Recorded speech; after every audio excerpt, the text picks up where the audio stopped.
Tonight's aerial coverage is provided by the Manatee County Fair, the place to see and be seen January 16th through the 26th, 2020. TigerVision is made possible in part by Conley Buick GMC, where we treat you like family. Impact Staff Leasing. Garrett Richard. Port Manatee. Boyd Insurance. DeVito's Auto Repair. The Manatee County Fair. Drug-Free Manatee. Richardson Stinton Roofing. Superior Asphalt. Slot Machine Charters, Captain Griffin Deans. And Ace of Power.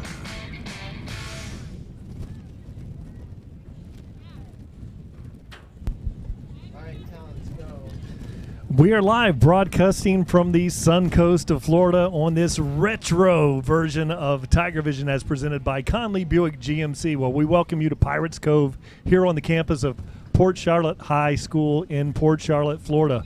We welcome back the number one fans in the world. Our TigerVision is presented by Conley Buick GMC fans. Hello again, everyone. I'm Brian Varnadorn. I'm joined tonight by my broadcast partners, Mr. Rick Wells, Ken Burton Jr., along with sideline reporter Tom Porter and tonight's statistician, Mr. Troy Bellamy. We should have a great game here tonight, guys. You know, as the visiting Palmetto Tigers have made that trip south along Florida's beautiful west coast, tonight we have a critical district opener for both teams. The visiting Palmetto Tigers will face a great team and a very loud crowd here at the Pirates Cove. And both teams come into this game very confident, undefeated, 3 wins, 0 losses. But tonight's district game will be, you know, who's going to win this game is going to be what really matters here tonight. With that, I'm going to turn over to my broadcast partner, Mr. Rick Wells, for his thoughts. Rick. Hey, good evening, Brian and Kenny. Good to be back here on a beautiful Friday night, and we hope that it stays that way. Right now, we are rain-free.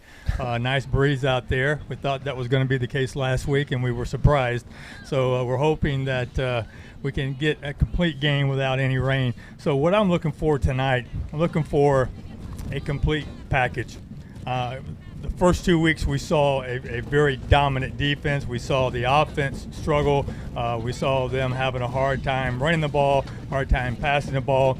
Yes, the field conditions were set up to really make that happen, but the defense kept us in those 2 games. Last week, we see the defense struggling, especially up front and with the linebackers, giving up huge chunks of yardage to Riverview, but we see the offensive line of the Tigers come alive, opening up huge gaps for our number 1 tailback, Sajel, to run through, and then Bubba to help out, and then Robert Gavin. So what I want to see tonight, guys, I want to see everything running right on all cylinders. Let's get this offense opened up here tonight. Hopefully with the dry field, Zay will be able to throw the ball better. We know we have dynamic receivers. We have dynamic tailbacks, and I just want them to come out here and show us what they're capable of. We have seen glimpses, and we have seen what they're capable of doing. It just have not really been able to put everything together in one complete game.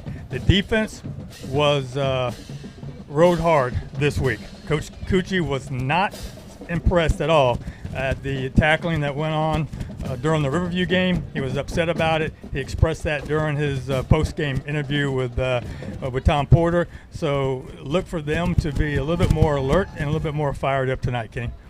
Yes, Rick, completely agree with your analysis. Going back and reviewing the Riverview game and understanding why I completely understand why they were upset. You know, we had the ball 24/7, getting ready to score before halftime, ready to put them away, and we kept allowing them back into the game. And I think that by having a complete game tonight, that will completely take that whole element away. One of the things, talking to some of the kids, you know, hey, well, they haven't really, this Port Charlotte team hasn't really played anybody yet. They're 3-0. They've been in the playoffs 5 of the last 7 years, so they know how to get there. Yes, they've only played Arcadia. They've only played Wauchula, convincing wins. They're 3-0, but I think with the district play opening up, like you said, Bryant, it is very to set the tone. If we're going to be the dominant team, we want that number 1 seed. It has to start tonight with the complete game, and let everybody know that we are going to be the team to beat.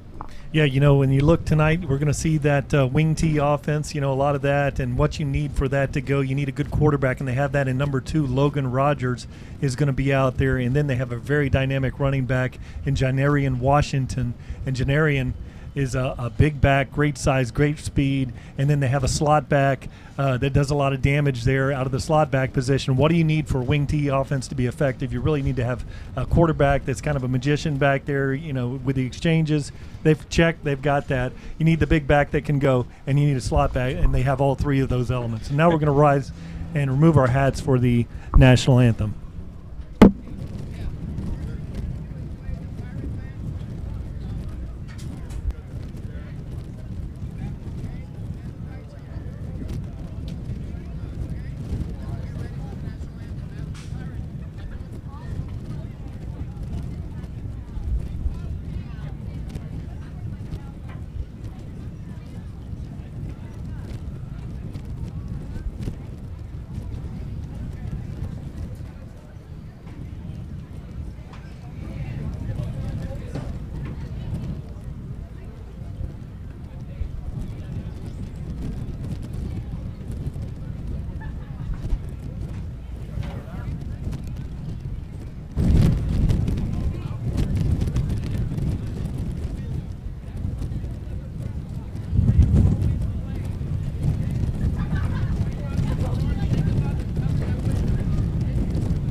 You know, gentlemen, the band has gone to parade rest here. I think they're waiting for the color guard to get here. And one thing that's we've been treated very much like home here, and the band uniforms look like the old Palmetto High uniforms of the past, cheerleading uniforms as the Palmetto Tigers are out there getting prepared here. I think they're going to get some things straightened out. 2 minutes and 52 seconds before on the clock now, before we kick things off. But, you know, I can't say enough about the atmosphere here. When you look out there on the field tonight, one of the things that's very nice on the field here, in between the markers at the goal line, the 20 and the 50, it's going to be very easy for us to spot the game tonight. Very nice-looking field here, good conditions, and really a great atmosphere for football here for the Pirates. Yes, walked out on the field. The field is in great shape, and you could call this the red and white bowl tonight because they have the same red, white, and black bowl because they have the exact same colors as we do here.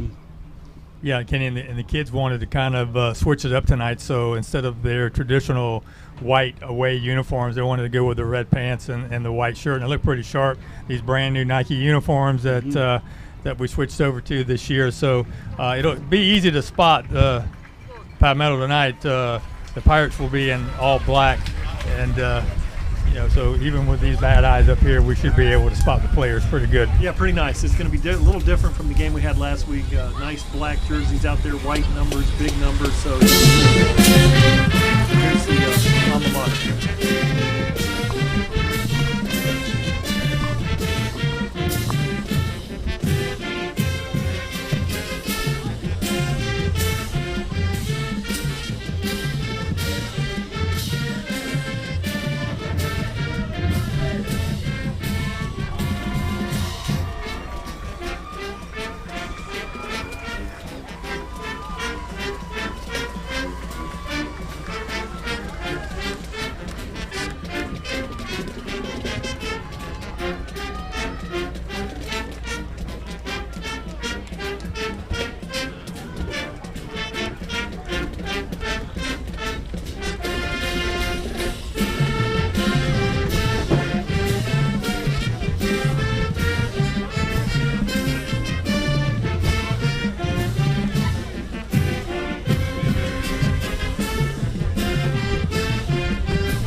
Well, gentlemen, Brian Barnador back here again. I want to say that was a very impressive band out there, the brass, and just well balanced. That was beautiful. Started off with, our fans watching from Michigan up there, probably like that Hail to the Victors.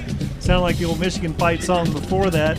And I'm sure they're enjoying it now. Ken, going out there, it appeared that the Tigers did win the toss, so did we defer, or are we going to be receiving? We get the ball. All right, so the offense is going to get the ball, and I wanted to turn this over to Rick while we're waiting for the teams to come out and take the field. Yes, I would imagine that Coach Marino wants to get that ball right away, wants to get the offense clicking and try to score some points early on because, as we have talked about before, we just have not been able to do that as quickly as we would like in the previous 2 games. Did get 3 points off the first drive last week against Riverview, which was good, kind of set the tone. I know he wants to get that ball into the end zone. I think you'll see tonight a little different look from the defense at times. I think you'll see them as they try to contain this wing T. They'll go to a 5-man line. They'll take that strong safety and either bring him up or the strong safety will be replaced with a bigger lineman. But they're going to try at times to confuse and to try to contain this wing T. We have seen this many times in the past. As we know, Charlotte County, the Tarpons run the same exact offense, and we've also seen it give us trouble at times. And I know that was the main reason that we had scheduled that game during the Fall Classic. Hey guys, let me jump in real quick. I got Coach Marino here with me. Coach, obviously a big win last week. Coming into this, the district play starts this week. How important is it to make a statement in this new district? District week 1 is always the most difficult, especially when you got to go on the road. Because everybody's 0-0, everybody believes they could be a champ. So we got to come out and match their enthusiasm early and just stay focused. Defensively, the team didn't quite perform last week the way you expected to. What adjustments have been made this week? Well, I think they just got to have that killer instinct this week. They did a good job of shutting them down and dominating them last week, and then they let up. So I think we're going to come out with a little bit more intensity for 4 quarters. All right, guys, kickoff's about to happen. I'm going to kick it back up to you. Hey, just glad that you got here right at game time, Tom Porter. Appreciate you being here. I had 4 minutes to spare, sir, and I'm not wearing the flip-flops, and it's dry. So good job. All right, so get a kick out of great service from our friends at DeVito's Auto, located in Ellington, Florida. The whistle has been blown. The play is blown live. And now we're resetting, folks. So we're having an equipment adjustment back there with the returners back there, and that's Jaquez Hughes back there.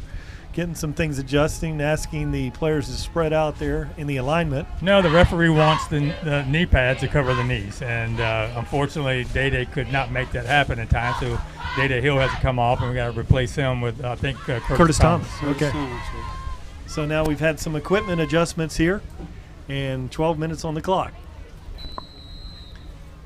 Jaquez Hughes is back there, and there's a very high kick, and it's going to be filled by Jonte Wester. He's at the 20-yard line looking for a crease, 25, breaks the tackle, spins out of another tackle. He's at the 30, 35, still going, and he's at the 40, and he's at the 45, 50, still going, and he is finally taken out of bounds at the 42-yard line. I'm pretty sure that Jonte did the cha-cha 4 times during that run back. Incredible.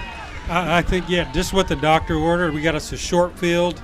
Offense, come out, get that first touchdown, just like you said, Rick.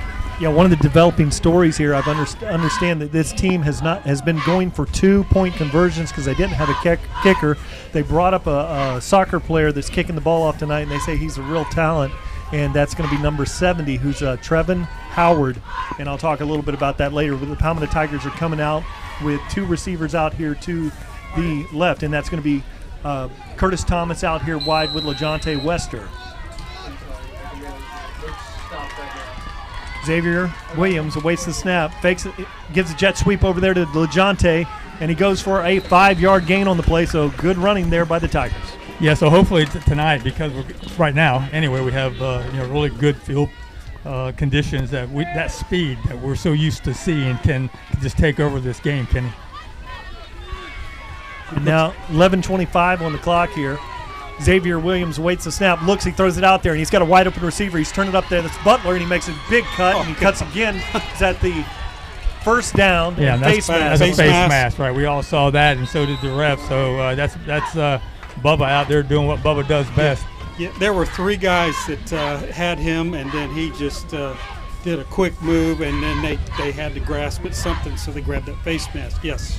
Yeah, early on it looks like the Pirates defense didn't really have any answers for this very dynamic Palmetto Tiger team, and really a dry field here tonight, fellas, and you can see the difference with the players are not having issues with their footing. Xavier Williams has Sajel Hickson in the backfield with him. He's got Butler over here in the slot, and he has Zorian Gathers out there wide to the left. Out there wide to the right is Curtis Thomas. Now he runs it, he fakes the pitch, keeps it, and he's going to run forward for a gain of about 1 yard on the play, so that's going to bring up a 2nd and 9. Yeah, probably a good job by Zay there not to pitch it, go ahead and hold on to it. They were keying in on Sajel at the time, so pick up a couple yards there on first down. Oh, throws it out there, ball's low, and it's going to be an incomplete pass, brings up a 3rd and 9. So this is when we got to settle down here. We got to pick up a first down, Kenny, because this is a good drive. You don't want to stall right here deep in the Pirates' side of the field. But Zay has been having an issue throwing the ball high. So this may be a good sign that he's actually getting close here. Twin receivers on both sides of the formation. Sajel Hickson's back there in the backfield. Williams looks. Open. Throws it out, long out route, and it's overthrown out there, intended for Curtis Thompson. Bubba was open right down the hash marks there, just sitting. He didn't see him. Yeah, you could tell that Zay was focused on that side of the field. Didn't even take a look to the left to see if maybe somebody had cleared. But, you always got to look for Bubba. Bubba gets open. So that brings up a 4th and 9. Palmetto Tigers are going to try a long field goal. And here in high school, if he does miss this one, it'll go back to the 20-yard line. So it's going to be a big kick by Rafael Gonzalez. Williams with the hold. Good snap by Braden Nickel. Kick is up. It's smoked. And it is good. I tell you what, yeah, that was a good job. And that was a good call because the wind is behind him there. So that is a good time to go ahead and try to kick that long one, Kenny. Yes, and we kind of we're starting exactly like we did with the Riverview, move down the field and then have a couple of plays unable to move and have to settle for the field goal. It's a score. Now we'll see what our defense can do. And what a quality, great snap, long kick, and he got that ball up. Now let's go to a commercial with our TigerVision.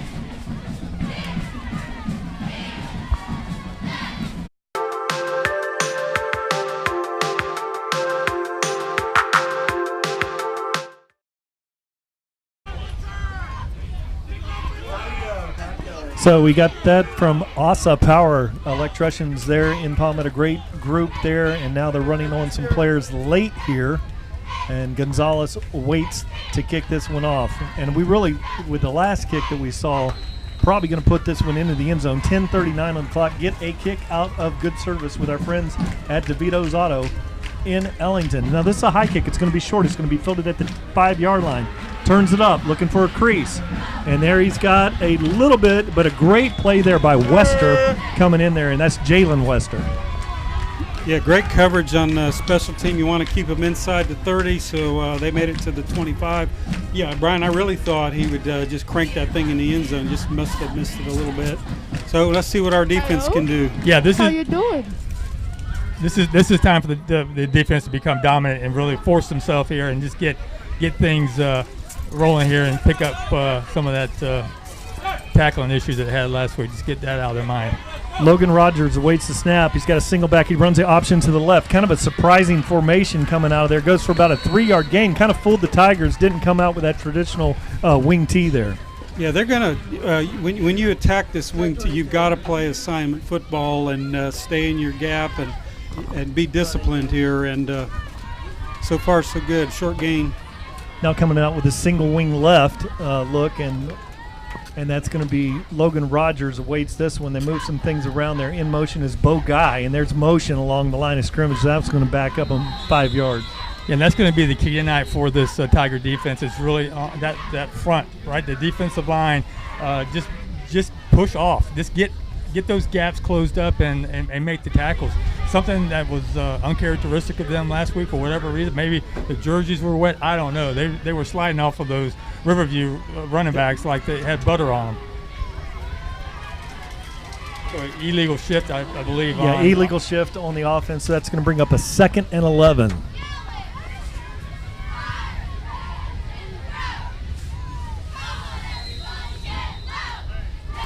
So now Logan Rogers awaits the snap. He's got 3 receivers out here on the right, 1 single back in the backfield. Looks like he may have gotten away with moving early. Good pressure there by the Palmetto Tiger defense, and swarming to the ball there, coming up to make a fine play is Matty Wyatt. Yeah, good job by the strong and weak safety in the corners of just covering those receivers coming out. Very complex look for them, but they were able to maintain their position. Yeah, you really unexpected formations here for the Pirates. A nice shift from what we've heard they would be running here. Now he looks and he throws a little slip screen out there, and he's got a block, and he's all the way to the 40, and there's Jaquez Hughes catches him at the 42. Yeah, that was unfortunate. Perfect timing on that. Maybe we've got the replay. We can take a look, but it looked like he had him contained, and we'd have a 3 and out here, but it moved the chains. Well, I mean, a good job by the Pirate offense. That was a great block. I mean, that's part of that scheme. Here's the replay. And really rubbed that off the official too. So just right there. Good play. Move the chains. That's what it's all about. Lanerian takes this one, and Washington's going to be stopped after a 1-yard gain in the entire Palmetto Tiger defensive line on that play. So I'm already liking what I'm seeing from the deep front. I mean, they're getting a good push there off the line and really clogging up the gaps for these tailbacks for the Pirates. So I would imagine they're going to continue to try to run those edges. They're going to have to.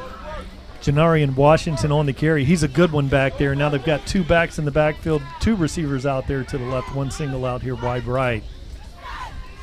Looks, and they're moved a little bit early on that, so it's going to be a false start. That's going to back them up another 5. And they're helping us out here. We just got to finish the series here. That's the second call here on this drive. It's going to put them in a long situation, 2nd and long. Here with 8 minutes and 33 seconds on the clock, brings up a 2nd and about 14 yards for the Pirates. In the backfield now, they've got Jalen Turner back there with Janarian Washington. Quarterback back there, Logan Rogers. He looks like he's very in command of this offense, guys. He looks very comfortable back there. 1 slot back. We got a single wing left. He moves over to the right side of the formation. And looks, and he quarterback keeper, and he goes for about a 4-yard gain, so it's going to bring up a 3rd and 10 here. Yeah, it looks like we had him, and he found a little hole to wiggle through, and still a long ways to go for the first down. Yeah, he is a magician, Brian. He's great. And then Mike Jones is a big, nice-looking receivers out here, and he's covered over here by the Tigers. We're playing about a 6-yard cushion on the play. Logan talking things over, sends Washington out there. He looks for a little tunnel screen, wasn't there. And then great job. It's actually a bubble screen and then contained there by number 17.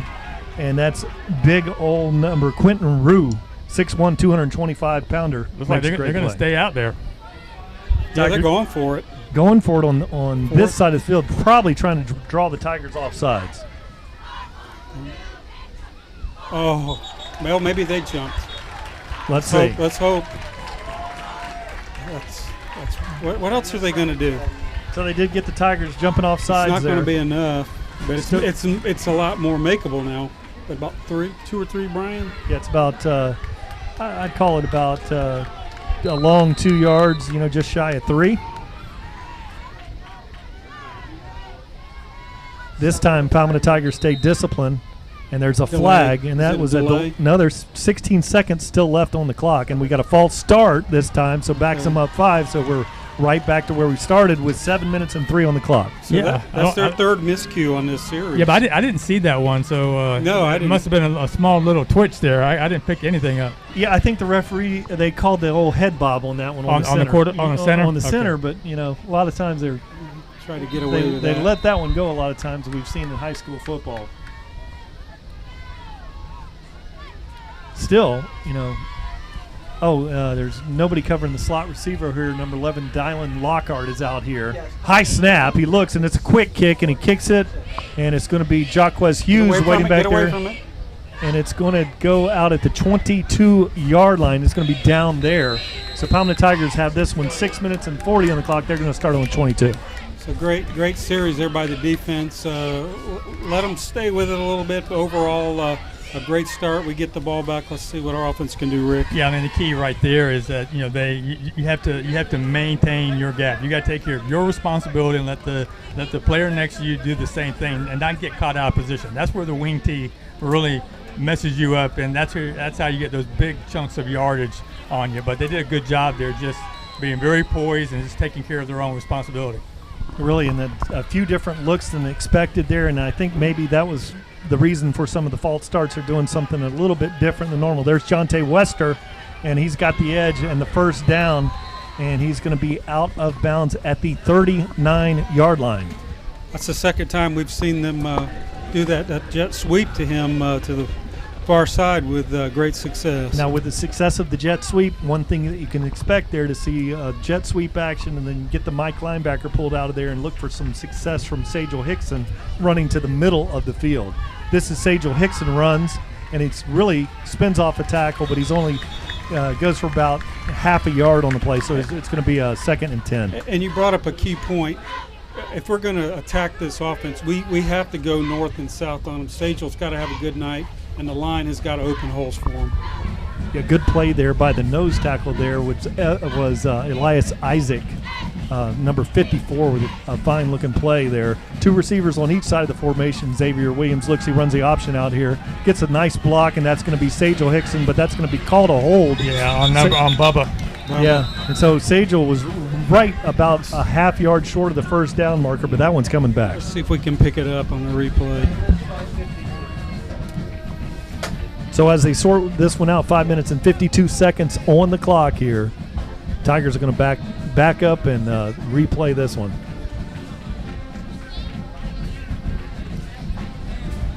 So, guys, as we are marking out the penalty here, it really doesn't matter, and I know it doesn't matter to Coach Marino or any of the coaches, who this team played, what their records were, how many points they scored, because this is a quality Port Charlotte team here. We have to stay focused on doing our job and not think that this is going to be a cakewalk, because there's a lot of athletes over there on that other side of the field.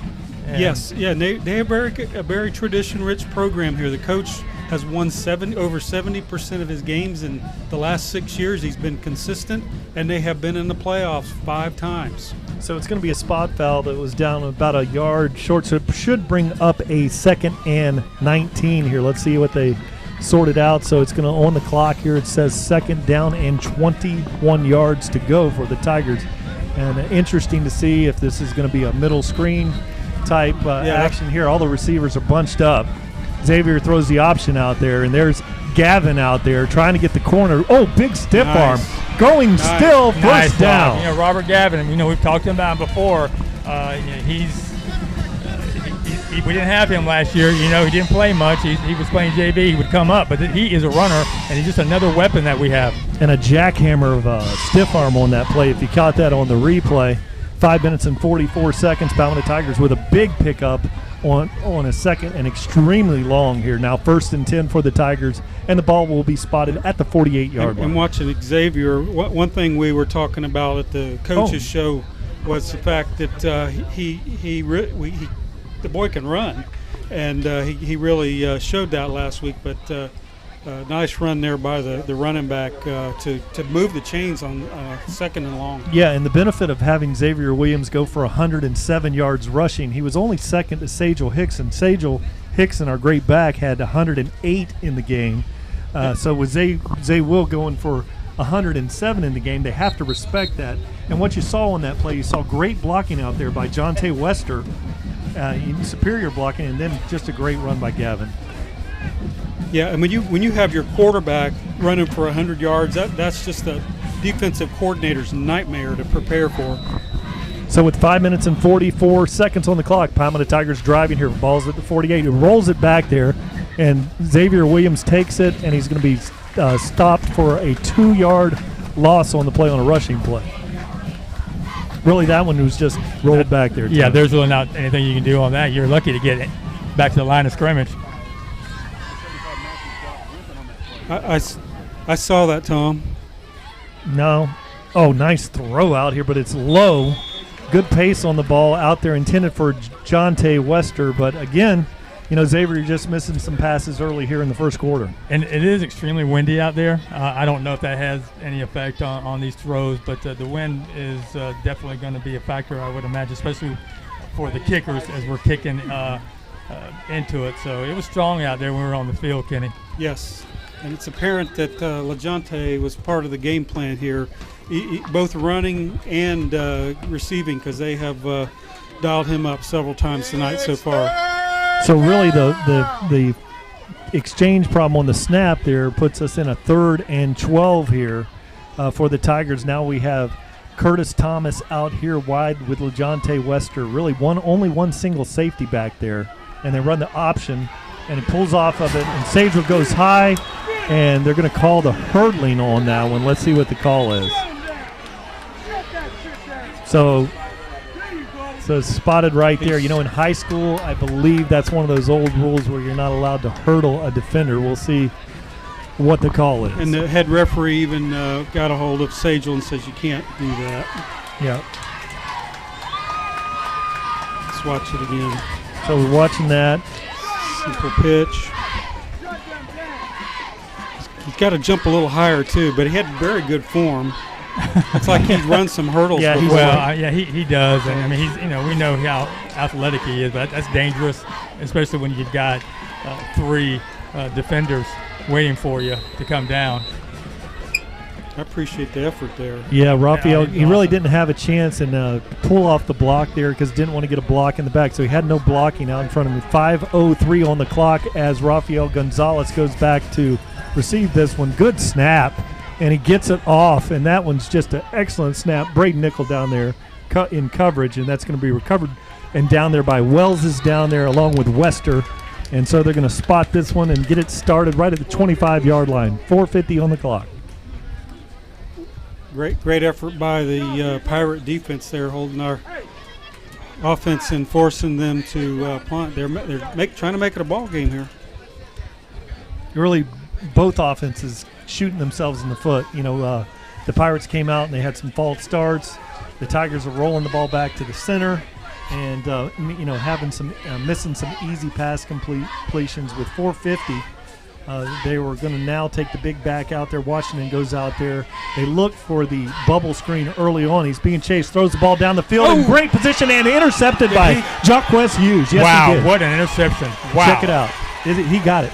That was absolutely incredible. clean. That's a pick. No, they're saying he caught it. No, they're saying it was incomplete. No, sir, he caught that one. Let's watch that one on the replay, and they're going to say that that's an incomplete pass. But you saw Jacquez Hughes go out, make a great catch, and was able to gather that before he hit the ground. We'll get a look at it here on the replay. 4 minutes and 41 seconds. I mean, we saw Day Hill last week with 3 picks in 5 minutes, and but my goodness, Jacquez leaped out there, right there, and took it away from the wide receiver. Looks like he had it. That was Quez Hughes with Jock Hughes with a great play. They do run the option out there wide to the left, trying to get the edge out there. Nothing doing.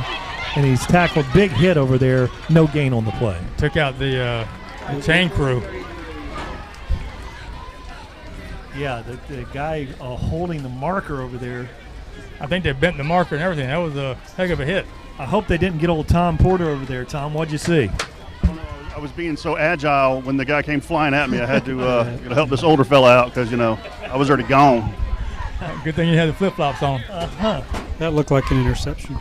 And that is a little low on the snap, and they run a reverse. reverse, and a good position there initially, and a great tackle there.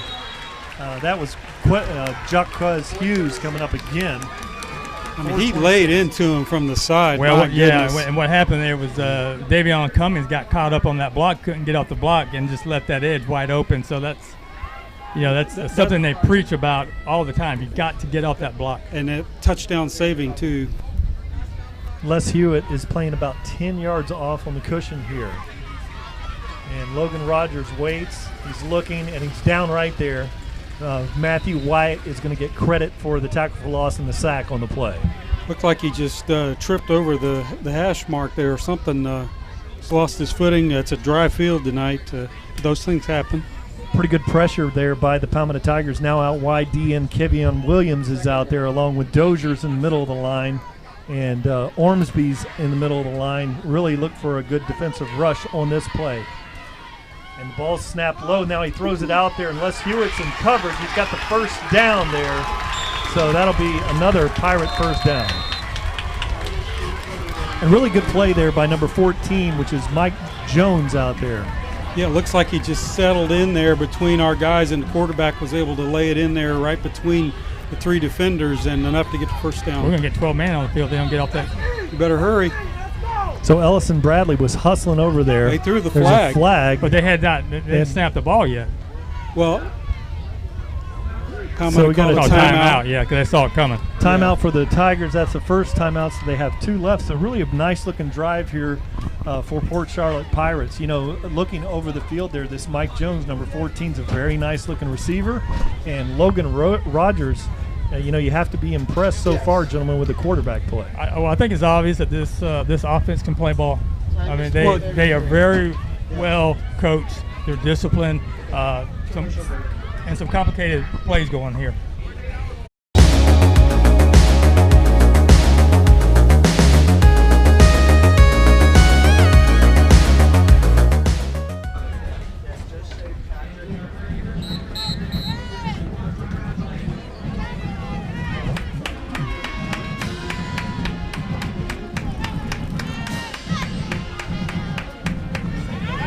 Back to the action here. 3 minutes and 33 seconds on the clock. The Pirates are driving here. Ball is spotted at the 46-yard line.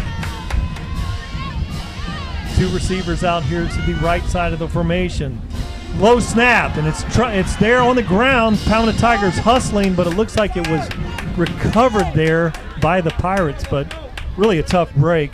Another snap that was just rolled back there. Yeah, and they were lucky they got the ball back, because our guys were back there all over it, just missed it. Yeah, Logan Rogers got back there and scooped it up. It says 46 yards to go on the clock here in the stadium, but I think it's about 19 yards here, 2nd and 19.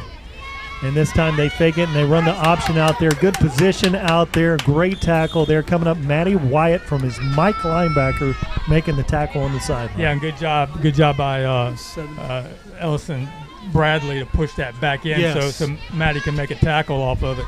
And that's the whole idea. You got to keep them contained and force them in so that players like Matt White can make the tackle. Look out for Mike Jones out here wide right, the receiver. And then on the far side of the field, they have Dylan Lockhart. He's a good one out there on the left. They call a timeout here to the Pirates. So 2 minutes and 32 seconds on the clock. You know, Rick, what's your observation so far? Well, I mean, you know, once again, we can tell that this offense is very composed, and, you know, a lot of tricks up their sleeve, a lot of misdirection. You know, you think that one back's going to get the ball and he pitches it to someone else. So, you know, just going back to what we talked about earlier, that we have to be disciplined on defense, and we've got to stay, you know, in our position and wait for that ball to come back to you. Because that's what's happening when we do have a big play on this defense, is because we get out of position. So, well, yeah, and that's one of the things about having, you know, as we've seen in these games, Rick, we have 7 to 9 guys, hats to the ball, fly into the, and a team like this can take advantage of a team that pursues like these Palmetto Tigers do with this very deceptive offense. Hey, Georgia Tech has been successful for many years. And now Logan Rogers awaits this one. And they got a long way to go. They throw it. It's a double pass. He's got him looking down the sideline, and great coverage out there by Jaquez. And he's got it at the 30. He's at the 40, and he's a returner, so he knows how to do this. He's at the 50 and is tackled right at the 50-yard line. So Jaquez Hughes. Les Hewitt, great job on the coverage. May have been a little pushy there, but got away with it to set up the interception there. Great job. Yeah, good job by the Tiger D. You know, that's a throw you don't make. That's a throw. He's covered up. You just go ahead and run that thing, but he chose to air it out. Well, you think that tangle it up there. Yeah, you think that the DBs are going to be out of position on that. Mike Jones was throwing his hands up in the air like, "Hey, look, Mr. Ruther holding me," but wasn't called. So now he really has 2 picks. look at this nice throw out now. They got him. This Wester trying to find a crease. He breaks 1 tackle, and he's down at the 43-yard line. Goes for about a 7-yard gain.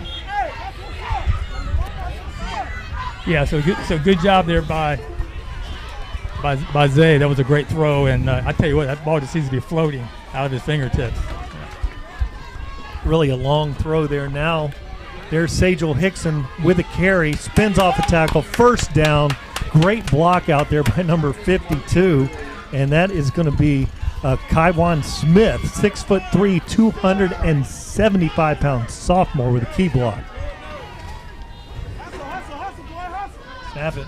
Yeah, right. Yeah, snap. Yes. I don't think he saw that. Minute 45 here in the first quarter. Williams looks over. Tigers are starting to settle in, looking very comfortable out there. Sajel Hickson's blocking. Now he throws the Across the post, middle. and he's got a wide-open Butler. Makes one guy miss, still going, and he is in the for end zone. 6. We have a flag. We got a flag. Goodness gracious alive. Got a big hit. That's going to be totally away from the play, but that's going to be a defensive player, I would imagine. Yep. Back there in the middle of the defense, number 10 back there, who is Stephon McGowan, took a big hit away from the play. Yeah, that was the same route that I picked up earlier with Butler just running down the seam there. He saw him this time. And you Let's see what we pick up. right there, and peeling back. Right there. Really, Lajante. he got the shoulder to him, head across the bow. That's a clean play, and that's a player that has an opportunity to make a tackle. Yeah, so he wasn't away from the play. He was right on it. Yeah, and it was the shoulder. It wasn't a helmet-to-helmet shot, so tough break for the Tigers there. Calling it a blindside block is what the referee said. Well, blindside block. But you don't know if Butler's going to bend that one to the sideline. He just cut it up there. Okay. There's no way that here comes Lajante. Lajante knows. He might go all the way to the boundary, so he's got his head across the bow, shoulder block, and just a tough break there on a really good play by Butler. But it's going to be a first down for the Tigers. Hey, I'm all for player safety, and I understand some of the calls that are made, but there's still an element to this game where you got to let the plays carry out. I mean, that's a good block, and he is running toward the ball carrier. It's a contact sport. So 1st and 10 for the Tigers here. Takes points off the boards, but they're looking really nice. Sajel Hickson up the middle of the field, makes a cut, and he's down to the 2-yard line. Love the effort. It looks like he was going to land about the 7. He kept those legs pumping and inside the 5. Sajel Hickson has been doing this his entire life, as a running back. Very talented. And, he continues to pile up these 100-yard rushing games, 108 last week on not very many carries, averages over 10 yards a carry last week. So Palmetto Tigers knocking on the door in the Asa Power red zone. Good throw out there. Easy. Great block by CT Matt Curtis Thomas, and really an easy route over there for Lajante Wester. Yeah, Lajante definitely has been part of the game plan tonight. Just a simple pitch and catch over to the right with Curtis blocking here. And that's nice blocking right there. Easy score. And a big league throw. That was on a frozen rope out to the boundary. Long throw. There, Zay Williams shows that arm talent that he possesses. Yeah, and good job for Jonte to be able to make up for that not illegal block and get in the end zone. Right. Good point. And the kick is up, and it is good. So now your Palmetto Tigers lead this one 10-0. So do get a kick out of great service with our friends at DeVito's Auto, located in Ellington. Really great drive for the Tigers. Yes, they were clicking on all cylinders. They were able to throw the ball out to the boundary. They were able to run the ball up the middle. A good mix and match, and they took points away. We caught them back. Great drive, Rick. Yeah, really good, because that's when you have a call like that, when you have a touchdown taken away from you, mentally that will sometimes destroy you. But they bounce right back like nothing had happened and pick up that much-needed touchdown and put this thing at 10-0 Tigers. Got to stay focused in this one. One thing we see, this is a very good team out there. Oh, absolutely. Once again here, great competition. Big kick there by Rafael Gonzalez. Get that kick out. A great service with our friends at DeVito's Olive in Ellington. So really nice kick. With 1:17 remaining here in the first quarter, your Palmetto Tigers lead this one 10-0. And that's a great weapon. You're taking that element away from them to get a kick return and a cheap score and force them against that defense to go 80 yards, which is a daunting task. And you guys know we couldn't do any of this TigerVision stuff without our sponsors. I was actually with Charlie Gullett last night at another sporting event in Manatee County, and he wanted me to make sure you knew it was ASA Power, not ASA Power. You know, family name, Asa Power. Asa Power, and I have it not marked down on pronunciation, and there is an incomplete pass. I believe that was tipped at the line. It looked like it was tipped. Yes. I don't know if we can pick it up on Number the replay, 12. but pretty sure somebody got a hand on it, which Like really caused defensive that. end. Yeah, it might really. have been Quentin Rue. Quentin out Rue there, again. got a piece of that ball as it came out of there. Brings up a 1st and 10. And then there's a throw to the boundary, a good block over there, and Les Hewitt comes up to make the tackle, and Matty White all the way on the boundary. So really good play by the defense. Good discipline. Yeah, absolutely. One thing I noticed watching them film and preparing, they've got a great running back with Janarian Washington, and they really haven't tried to run him. He's a big kid. He runs well. Has had a couple of 100-yard games for him, and he has not been a part of their game tonight. 44 seconds here remain in this first quarter. Palmetto defense looks like we just got offsides there in the center of the line, and that's number 53 that wasn't able to hold himself. That was Quentin Zanders. You know, at 6'2", 293 pounds, once you get all that going forward, it's hard to stop. Yeah, that's going to give them a first down, unfortunately. But that's just, that's being focused, guys. Just watch the ball. 35 seconds here. Rogers has it and keeps it, and then up there is Floyd Dozier Jr. Yeah, so Ford came back in after the offside call, and it looked like he was going to pull it, but the running back wanted to keep it, and the play malfunctioned. So now it's a 2nd and 7, and they hand it off to that big back Washington. He goes nowhere on the play. Great play by the Tigers. Yeah, really impressed right now with the front line of the Tiger defense. They're doing exactly what we would expect them to do, and what they were not doing last week against Riverview. So whatever Coach Cucci did to get their mind right is working here in the first quarter as we end the first quarter with a score of 10-0. And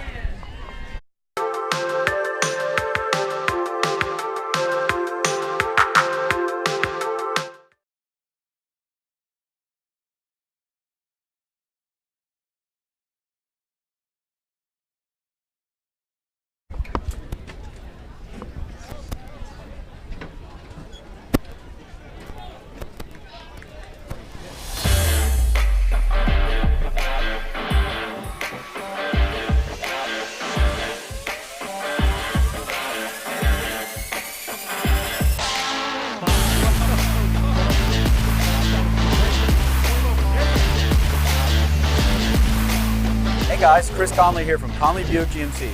We're excited to be back for another season of Palmetto football and TigerVision. Good luck this year and go Tigers! 5, touchdown!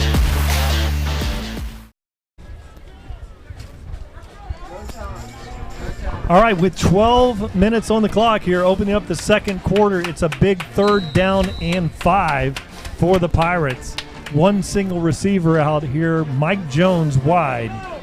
They run the slot back across the formation. Palmetto Tigers come up. He shakes that, and he's going to be tackled just across the first down marker. So that's a first down for the Pirates. Yeah, so you saw the Tigers come out with that 5-man front, which was all well and good, but the play went outside, and we didn't have enough bodies to cover it, and very well blocked by this Pirate offensive line. Tricky. Looked like it was going to be an inside trap play and bounce to the outside. Good back, making a good decision there. Jalen Turner comes in motion. They fake the bubble out there. Now closing hard out there. He puts on the brakes, makes a nice move, goes for a 6-yard gain. Really good move by Turner on the play. Yeah, yes, they're just trying to get their athletes into some kind of space to let them get open and do their thing. So they put them out here, and Nice move there. Yeah, look at that a couple blocks and 6-yard gain. So 2nd and 4. The Pirates with 3 out here wide to the left. This time fakes the handle, looks initially for the bubble screen, and then he just takes it, tucks it up for the first down, and takes a big hit there. But it's another first down. Really, he's doing a great job. You know, we've seen Logan Rogers. He's got this thing figured out. He knows how to run this offense. Yeah, no doubt. He's very comfortable and very poised. And, hey, you know, I mean, those are 2 big first downs picked up back-to-back, and we need to get back and get focused here. Really nice design on the play. Had a lot of the flow going out here for the bubble screen to the left, tucked it in there. A nice play on the quarterback keeper. Now this time, he hands it off to Washington, running hard. He goes for about a 6-yard gain on the play. So that offensive line for the Pirates is coming alive, and we're kind of on our heels right now, guys, and we're letting them pick up big chunks of yardage on first down. You're absolutely right. They're going tempo. They have made some adjustments here that are working. Single wing out here to the left side of the formation, 2 backs in the backfield. And they're going to run an option-looking play. Quarterback keeps it, cuts it up to the middle of the field, and he's going to be there for the first down. And again, when your quarterback is also a weapon running the ball, it wreaks havoc on your defense when you've got to defend another athlete. Really good stuff. Slot back out here, single wing formation to the left, 2 backs in the backfield. Rogers takes a high snap. It's a reverse, and staying home over there are the Tigers. Great play there by Ellison Bradley. Yeah, good job by the Bradley to come up there. He had Matty White up there, but Bradley made that play, was able to get his hands up there and grab those feet. But stick to your assignments, and he did. That's right. They're definitely running everything they can at this defense. Nicholas Boncani is out there on the left side of the formation. They're following his block, kind of a student body look, and Washington gets it, and really good tackle there. Matty White involved with Michael Brown, and also number 34, big Jordan Renaud over there. Renaud out there doing his thing. So that's a 3rd and about 7.5 on this one. We'll call it 8 yards on the play. He looks and he throws it out there, and it's incomplete pass. Really, you know, Damian Hill in great position over there on that play. You know, after he picked off those 3 passes against Riverview, they failed to go back on him. I mean, he shut down that corner and really surprised them going his way tonight. Yeah, he is a lockdown Saturday-looking corner over here for these Palmetto Tigers. Great to have him out here on Friday night, Damian Hill. And for those of you that didn't watch the game last week, 3 interceptions in a 5-minute period there in the second quarter. He is a lockdown cover corner and also a fine tackler. Now it's a 3rd and 8. Palmetto Tiger defense coming pulling off of that. Great catch there. I don't think they got it, though. I think it's going to be short.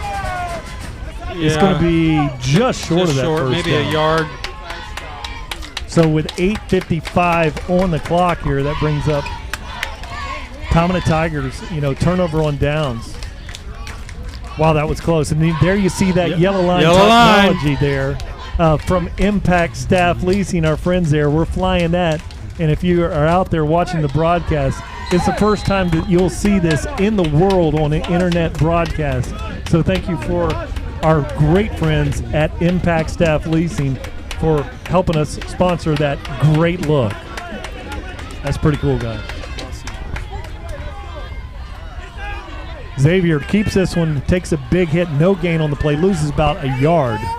Yeah, that play blew up immediately. He really had nowhere to go except forward and just get the best you can and hope start all over on second down. Well, that's another 99. Every team has a 99. That's the Daquan Martin. Yeah.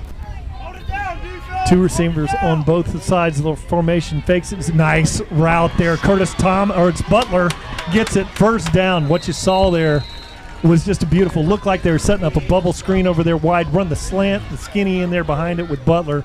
Check that Butler out. With the cut here. And cuts it right up.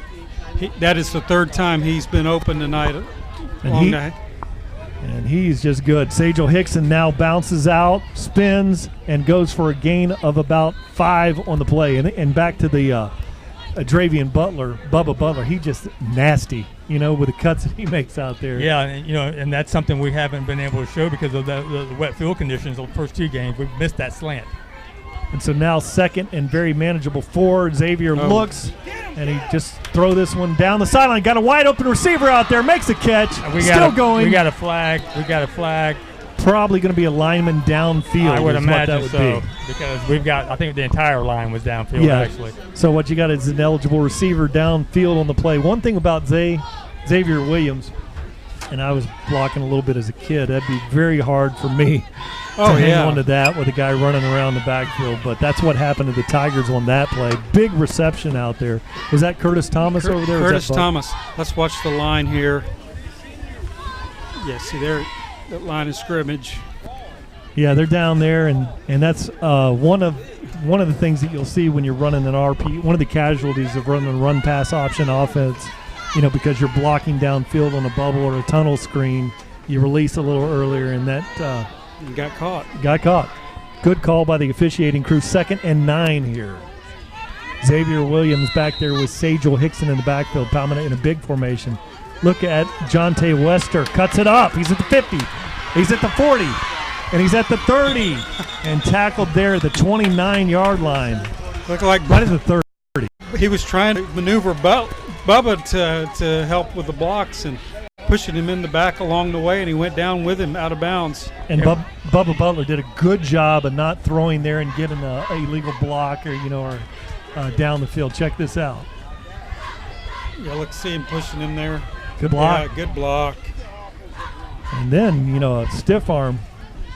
And there is Sajal Hickson. He got a crease, but really fine tackle there by number 30, and that's Brandon Jean-Pierre coming up there with a fine play. Yeah, it looked like whenever we were able to pass, the run is immediately effective. The following play, it looked like it was going for a long game, and they closed it down real quick. So brings up a 2nd and 7, and this time he fakes it to Gavin, throws it out there to Butler. Got a block out there by Gathers, and he's at the 30 and the 20 and all the way down to the 15-yard line. Great block by Zorian Gathers over there. Yeah, and good job by Bubba cutting on a dime again, getting to the edge, picking up that big first down. And, we know that these the last 2 weeks that wet field has really hurt us, and we can see why. You just can't cut on a wet field like they do. Now Xavier throws it out there, and he has Butler, cuts it outside, and he goes for about a 7-yard gain. So the Palmetto Tiger offense is now clicking 7 minutes exactly on the clock here in the second quarter. Yeah, and that was a good tackle there by number 16, Jacob Maslaka, and he was able to come up there, which is very hard to do. Look right at this. here, comes off that block. Look at that blocking. Big Robert Gavin is in the backfield now. Palmetto Tigers are switching these backs in, keeping them fresh. We got LeJonte Wester out here with Gathers on the right. He looks, he throws a pass behind. Nice catch out there. It leaps over and in for the score. Give me a little CT magic, Curtis Thomas. Yeah, Curtis has been kind of quiet the last 2 games. He hasn't been in the end zone the way that we expect, so good for him and get him going here. That may just be the spark he needs to light it up. Tell you what, guys, he caught that touchdown, and he had the block down there for Jonte on the last one, so he's been very effective tonight. Nice play. Yeah, first game he scored 2 touchdowns, a catalyst in our offense, and glad to see him get back in the end zone. Braden Nickel with a little bit of a high snap, and the hold is good. The kick is up and good by Gonzalez. So great play by Xavier Williams to bring that one down. So with 6:34 on the clock, your Palmetto Tigers lead this one 17-0. Yeah, go ahead. Rick, what I was going to say, and you were probably going to say the same thing. This was where we were last week, 24-7 up with the ball, and then we let them back into the game. That's right. And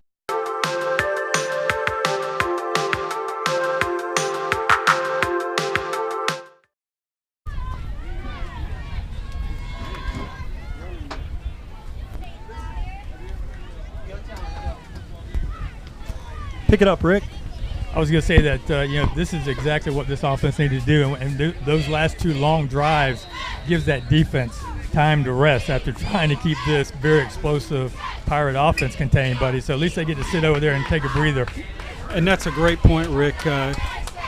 A defense will play better when they're rested, especially with an offense they're trying to figure out where the ball is. And really a lot of rotation here for the Tigers on both sides of the line, which is a good thing. As the game, this time a very high kick, filled it at 15, and he's trying to get the edge. And Gavin with a great tackle. That was, Robert is so quick, and he comes off that block and is able to make a key tackle because the edge was wide open there for that returner. Raise your hand here, guys. Who here thought he had the edge on that one? I thought he had the edge. I'll tell you right now. I thought he had the edge. We were going to let him right back in the game like we were talking earlier, but it looked like he had just pulled him down too. You know what was crazy on that kick? That was a great kick, but the wind just picked up right when he kicked it, and that ball just stalled. I mean, it was probably 10 yards further until that wind came on. Thank you, Tom. Very windy out here today. Now we'll see how this very dynamic offense recovers here. Rogers looks, rolls to his right, throws a long ball out there, and really pretty decent coverage. But, you can see some speed there by Dylan Lockhart. But that brings up 2nd 10. The clock stops at 6:24. I like the play call there. Open up our defense a little bit. Up and out between the safety and the linebacker, and just a little too much. Tell you what, old number 11 there, Dylan Lockhart, he is a speedy one out there. And there's a high snap. He looks, nowhere to go, and then really a nice play there. Really, Dozier Jr. pulls off on that. Floyd did. Yeah, he was looking for his tailback to pitch it, and the tailback's not there. So he was in no man's land there just trying to we had him contained. And that was Kendall Reynolds was on this side of the line. Now he's on the other side. Kendall Reynolds made the play back there. And Riverview's in a pickle here. They have to convert here. So the Pirates look. Logan, a little slip screen, and really Matty Wyatt's all over that. So a little slip screen, good idea, but the Palmetto Tigers up for the task. 5:43 on the clock. Yeah. Great 3 and out there, all 3 plays, solid defense. I like the call there, but the Tigers are Johnny on the spot. I mean, obviously they're going to quick kick this, right? This is a quick kick by the quarterback. He's doing a little rugby kick, and that's a good one.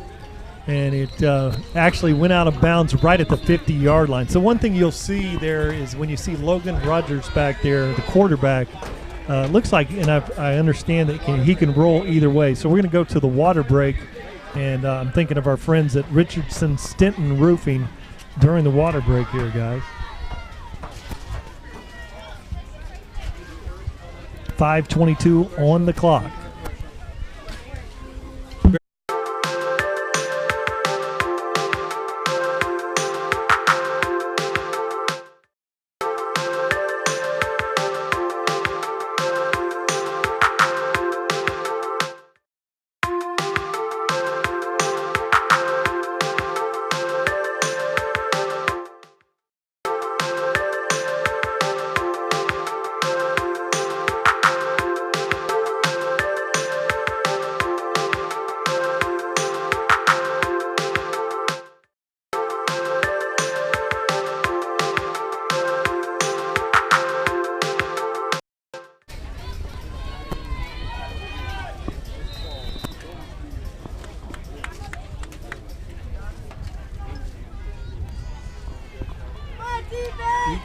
.22 on the clock. Xavier Williams looks, and he hands it off to Sajel Hickson, and he goes for about a 6-yard gain on the play.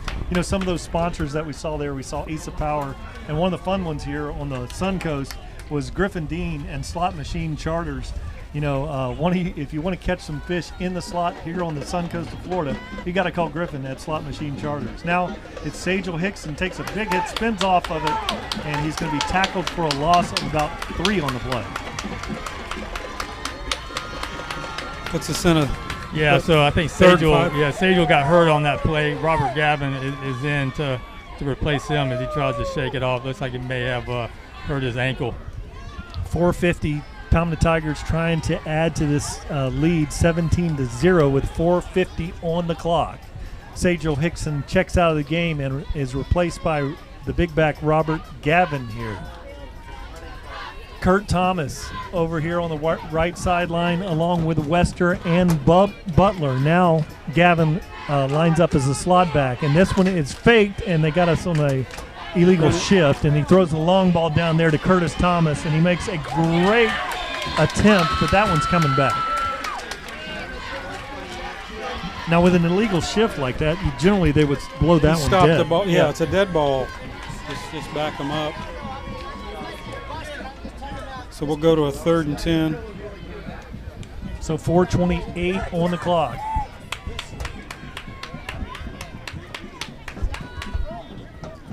They want to decline this one. Well, like Kenny said, I mean, that should have been called dead from the start. Declined. Right, should have. So they declined that, so it'll be 4th and 5 for the Tigers. And, out well outside of field goal range here. Now we're going to bring out the punting team, and really a good opportunity in this point of the game. This, we haven't seen the Palmetto Tigers do a fake this year. It's a great time to do it. Great time to do it. Rafael Gonzalez, and they don't even have anybody back to field that. No receiver back there. They weren't buying. So I guess we just called a timeout. So maybe they're talking about something here. Talking it over. They might have thought we were going to go for it with the success we've had moving the ball here. He pointed to the Tigers. We call the timeout, correct? Yeah. Right. Now it would be a 55-yard field goal from here. One thing about if they're not going to put anybody back there to field a punt, run the field goal team out there, attempt the field goal, and then they'll get the ball on the 20. Correct. So it might be something you see here. Doubtful. Right, Ken? That'd be about 55 from 62. here? 62 from here. Very doable. And into that wind that Tom's been talking about. Yeah, so they got the offense back on the field, gentlemen. Yeah, you want to give them a couple looks, a couple shifts, and maybe they'll jump off sides, put you in a more manageable situation here for the Tigers. Now Jaquez Hughes is coming up here with Gathers and Wester in a 3-bunch formation. Jaquez Hughes, and it's going to be a fake to Hughes, and Xavier Williams tackled for the loss. So that 4:24 on the clock. Big defensive stop there for the Pirates. Yeah, I'm not really sure what the thought process was there. I thought, maybe they just try a long pass down the field and try to get something, and maybe a little closer to the first down. Not really sure, but that's why I'm up here with you guys. I'm not a coach. Zone read. Sometimes it looked to me like Jaquez Hughes had the edge on that one. I was thinking the same thing. Sometimes you make the wrong call on a zone read, and that's what happened on that. It's a split-second call, and tough thing to do. There's your Impact Staff Leasing yellow line marker there. Once again, they've got the ball right on the 50-yard line. Quarterback rolls to the right, throwing the long ball. Great pressure by the Palmetto Tiger defense, and that one is Floyd Dozier Jr. messing up the offensive chance on that one. Yeah, that was good coverage as well, but he was open. Let him a little too much, but that receiver was open, and they've just been off mark just by a few inches in the last 2 plays, and we got to be careful about that because the last thing we want them to do is connect. Let him back in the game. Right. Yeah. It's difficult to make that throw when you got the 6'3", 275-pounder looking down into your face mask. They're on top of you as you try to make that throw to the middle of the field.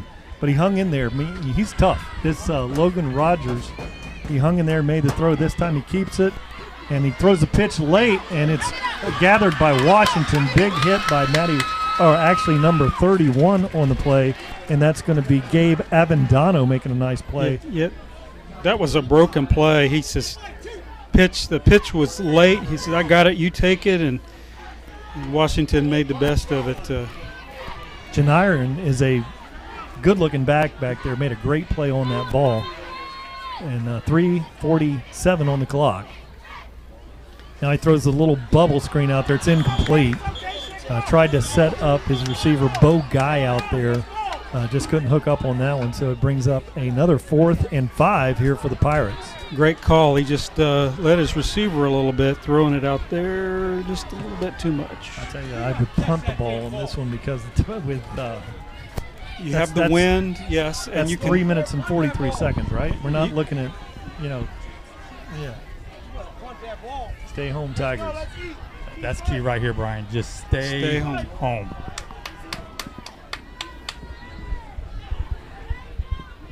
They're going to reset the formation here, and now they're calling the timeout over here. Really, you can't afford it. The Palmetto Tigers get another score. I really think that you're going to see a punt out of this one, guys. Yes, I think that's probably the smart thing to do and make our offense go 80 yards versus 40.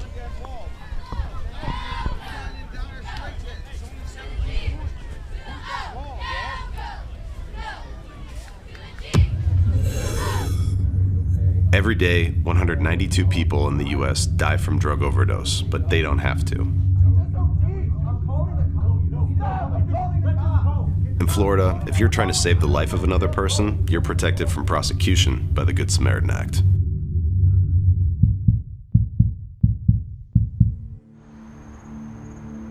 You just saved her life.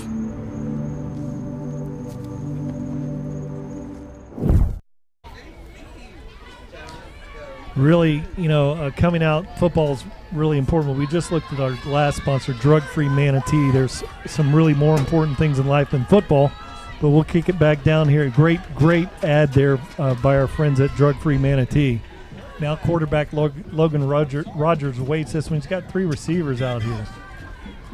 And he's rolling, looking in the middle of the field. He keeps it.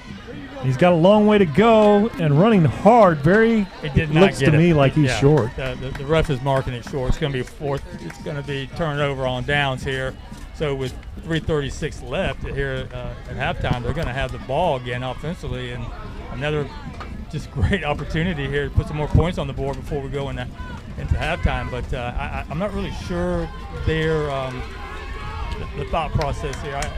They're giving us a good field position. I'll take it, but I would have definitely punted that ball. Sooner or later, it's going to come back and bite them here. And 17-0 going into the halftime break is much different from a 24-0 deficit. Now Williams looks, he throws it out there, really hot route out there to Gathers. He was unable to catch it, so incomplete pass, and that brings up a 2nd and 10. Clock stops with 3:32. Gathers has thrown some great blocks here for his wide receiver partners. He's struggling to catch that ball. So 3:32 on the clock for the Tigers. 2nd and 10. Xavier Williams. Everybody's bunched up in the formation, and that's LaJonte Wester.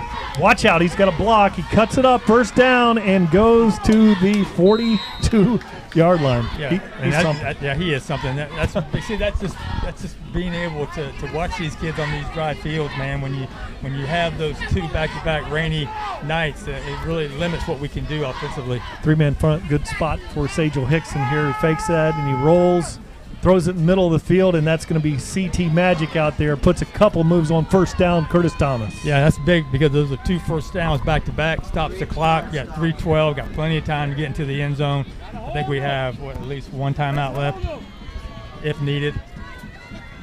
One thing you've got here also, you got the play clock down here at this field. Very nice. Sajal Hickson's got a crease. Spins off. Still going. Driving. Runs people over. And first down, and he's going to be at the 14-yard line. Just another great run by Sajal Hickson, and just pulling that Pirate defender like a sled, just moving those powerful legs. Good to see him come back. He was shaken up a few plays ago. And there's Gavin running this one, running hard, going forward, gets a block there by Matthews late, driving for about a 9-yard gain on the play. Let's see what the spot is. Where is that? It's inside the 5. Yeah, he's right on the 4-yard. Quick tempo here. So I like it. Opportunity to pick up a first down here. And that is a great play by Gavin, and really got faked out there by Xavier Williams. Looked like after the handoff he was taking a knee like he had fumbled the exchange. So guys, how powerful was that offensive line on that series there? They just blowing up. 4 consecutive plays where they just destroyed the defensive line. And when you have fresh backs that you're rotating in, it's just one thing after another. You just can't sustain. You can't stop them. And let me tell you why that was. As a kick is good, so Raphael just doing his job tonight. And so when you think about, I go back to that Pinellas Park playoff game last year when offensively we dominated and we broke their spirit, and so if you look at this Pirate team, even though we're only 4 games into this, it's very similar. They have been dominating offensively every game they have played this year. Now when you come out here, still got 2:32 left, but it's 24-0 here, and we're not missing a beat. I'm not sure I'd ever throw the ball again. We're running the ball so well. I just keep doing it. Keep grinding. Yeah, but the run pass, when they make a good pass, it opens up the running lanes. It's been a great balance. But yes, Tom, you're right. Thank you very much for that commentary, Bo Schimbuckler. We appreciate that, Tom Porter. Now there's a high kick, get a kick out of great service from our friends at DeVito's in Ellington. In the back, wow, big hit there, and that's Davion Cummings. Davion Cummings, he goes. He that's just what he does. Him and Day and Dante and Bubba and Sagel, they've all played together for so many years. They played together 7-on-7, and they're like, the 3 torpedoes, man. They just fly around. One of them hit you because all you see is legs. And Davion goes about 5'7" and 160 pounds, but he plays about 6'1", 220. And we've seen him come up with some massive hits and great plays. Just a great football player. Washington goes out of the backfield and throw a little bubble screen out there to him. Great play by Wells over there, and they're going to be stopped for a 4-yard loss. Tyler Wells blowing Tyler Wells, great play. Way to read that back there, and my goodness. Give me that TFL. That's your tackle for loss, and that was a big one. So it's a second, and now right there. Oh, nice hit. Now you get a stop here. You may burn a timeout. The Tigers, that's a second and 12, 13. We'll call it on the play. Logan Rogers is looking over here to his big receiver, Mike Jones, out there, but Day Hill is going to be locking him down in coverage. Yeah, and he is a tall receiver. There's no doubt about it. But I wouldn't throw over there at number 3. He rolls to the right, and he steps up. He's keeping it, and he's being chased there by, oh, my goodness, what a play, 53. And Quentin Zander, 6'2", 293, making the play on the sideline. How much does he weigh? How much? 293. So you got him at 293. You got Tyler coming up there at 175. It's like a bus and a Kia. Troy Bellamy is telling me that he's underlisted. He's more like 323 or 330 out there. But man, and he got out of bounds, which stops the clock. You big dude should not be able to run that far that fast. But at Palmetto High, that's the kind of talent you're going to see. Now Logan takes this one, looks, throws an deep out there. Really nice throw out there. Great route. First down, Dylan Lockhart. And they needed to convert that. Yeah, they did. I didn't even think he caught it. I thought it was incomplete. He did not catch it. It went right through his hands. Yeah, okay. Oh my goodness. Well. Great route. Great throw over there by Logan Rogers. Let's look at this one on the replay. Thank you, Tom. Just the down and out. Yeah, it went right through his hands. Yeah, the quarterback's back. He's going to kick this one away. Now watch out for Jaquez Hughes. Runs a little rugby kick out of there. Get better kick now. Jaquez Hughes waiting for this one, and it goes out of bounds again. Ball's going to be out at the 43-yard line. So, or excuse me, the 37-yard line, and a minute 29 on the clock.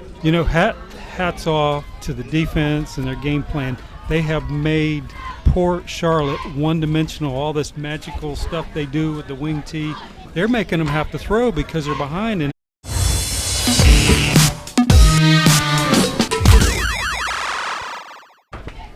now with the minute and 29 on the clock, Palmetto Tigers, I think we've got one timeout left, guys, or two?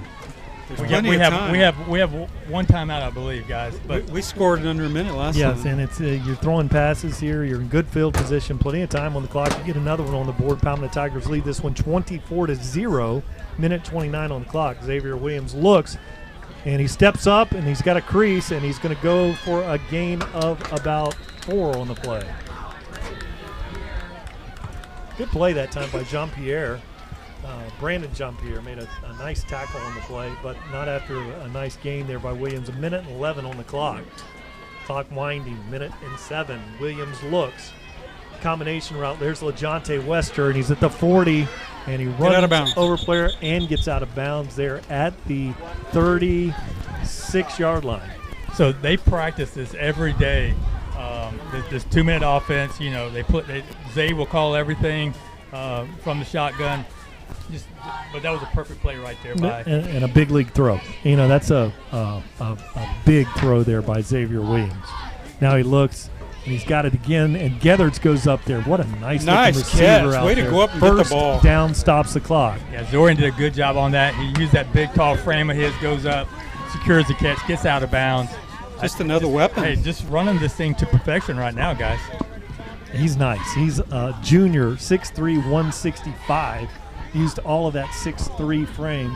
He's one of those long arm guys. Probably got about a 6'6", 6'7" wingspan. He needed it all on that. But Williams looks, throw it away, and he gets plenty of time. Throw it away. Throws out there late. Great catch over there. First down. Wow, that was a heck of a hit right there. Curtis Thomas, CT Magic. Curtis Thomas over there. You know what? He took a huge hit to the That would have ribs. been a catch if that kid hadn't delivered such a nice hit on him. Okay, so he did jar the ball out of there? He definitely did. It was a catch, and then he just knocked it right out of his hand. He's right there. But it does stop the clock here. Second down. Gives them a little time to regroup here, get a play in. He kind of was just patient there, standing by the out of bounds, and Xavier saw him, but he took a big hit. Be about a 43-yard field goal from here, but it's 2nd and 10 for the Tigers. They're looking for 6 on this. 30 seconds on the clock. And there's Sagel Hickson still going, goes for about an 8-yard gain on the play, probably getting down to burning that last time out. They stopped the clock, but there's no reason to. It should be going. It's going. So 19, 17, 15. Williams looks, rolls left, throws it out there. He's got the wheel down the boundary, and it's out of bounds with 9 minutes. Clock continues to wind just a little bit. 9 seconds even on the clock. Like the play call there, a little out and up wheel route, just a little off. Well, we got Raphael in a good position to make a very doable field goal here. The wind will be against him here, but still he's got plenty of leg for this, Kenny. Looks like it'll be 40 yards, right? 36. A lot better than 62, right? A lot better, a lot more makeable here. About 35, Brian. Yep, 35, because ball is going to be held at the 25-yard line. Gonzalez waits the important snap from Braden Nickel. Good one on the mark. Kicks up, and that looks good. Perfect. Looks like he cleared it by at least 10 yards. Yeah, Raphael, man. He probably cleared that one by 15, boys. Okay, that was beautiful. 15. Right Beautiful down the kick. middle. I love the 2-minute drill here. I know, Rick, you say they practice it every day, and just like what the doctor ordered. They were well, yeah, you know, Kenny, we talked about the composure of the Pirates offense and their quarterback, but that's Zay. He composed, running a 2-minute offense, right? Getting the play in quickly, calling everything and calling audibles from the shotgun position. That says a lot about them, man. Zay is extremely intelligent, athletic, and he knows what he wants to do with the ball. And if you give him time, he's going to do it. So that was a good job there. And like I said, they practiced it and they worked it to perfection. And what a bonus you're able to throw these long passes. Because you know you have a field goal specialist out there, coached up by Robbie Stevenson. You get it to 40, 45 yards. He has the leg to do that. And he had plenty on that kick. Into a bit of a win. Now Gonzalez kicks this one, and it's a high pooch kick, and trying to find a soft spot there, and the ball's live, and he picks. Big hit there, and that would is that gonna be Wester? Who we got? Jalen Wester. Yeah, that's Jaden. Yeah, Jalen Wester, and that 0.1 second on the clock. So let's see. Ball is at the 20-yard line here. I'm not really sure. We got I think players. They must have called it halftime. I guess so. Okay. So that's going to be, it was 0.1 seconds on the clock here. They've got an old clock here, but it does have the hundredths of the seconds on there. So that'll be it. We're going to kick it to the halftime here, guys. A really impressive display by the Palmetto Tigers. The offense was good, and really an impressive Pirate offensive scheme system. Quarterback looks like he's great. He's got some good receivers, but the defense with a goose egg on the scoreboard. Impressive. No, I think that we got everything we possibly could expect out of the defense, and I'll be honest with you, in the beginning I was a little concerned because of all the trickery you got going on there with these these pitches and these misdirection plays that this Pirate defense is running. I think that maybe they got away from the running game a little too soon, in my opinion, that they had some things working, but that D-line stepped up, put that five-man front in there. You know what? If we can just contain the edges a little bit better, I'm not complaining, but they probably don't pick up a lot of those yards that they got there the first half. And then the aggressive approach they took where they did not punt, and Tigers were up at that point 17-0, and then we were able to get not only a touchdown but a field goal. If you get a punt there, that's almost a 10-point swing there. Yeah, I'm kind of a big ego there, in my opinion, to think that all right, we'll pick up this first down no matter what. I mean, you got to play smart football. The Pirates need to know that this defense is a little bit different than the defense that they have come up against the last 3 games. So, I don't think that was the right time to try to go on 4th down when you have a defense that's pretty much been containing you the entire first half.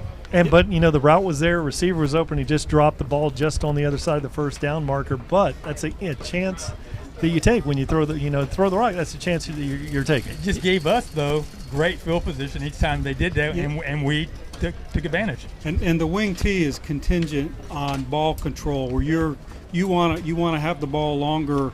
It's run oriented, and we have taken that element away from them. Defense has played great ever since late in the first quarter. We have been clicking on all cylinders. Yeah, when you look at at a team like Georgia Tech, Georgia Tech, to their dismay at times, hardly ever comes out of their offense. They hardly ever throw the ball. Very situational, right? Very situational. So, you wouldn't see them throwing the ball in the first half like that. They're going to stick to their wing T offense, right? Georgia Tech is just not going to come out of it, and that's kind of what we have seen from Charlotte. Charlotte doesn't come out of it until they are being dominated by the defense.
Hey, another impressive performance by that band, the Pirate Band. Boy, they're nice, but I got some real talent up here in the press box with me.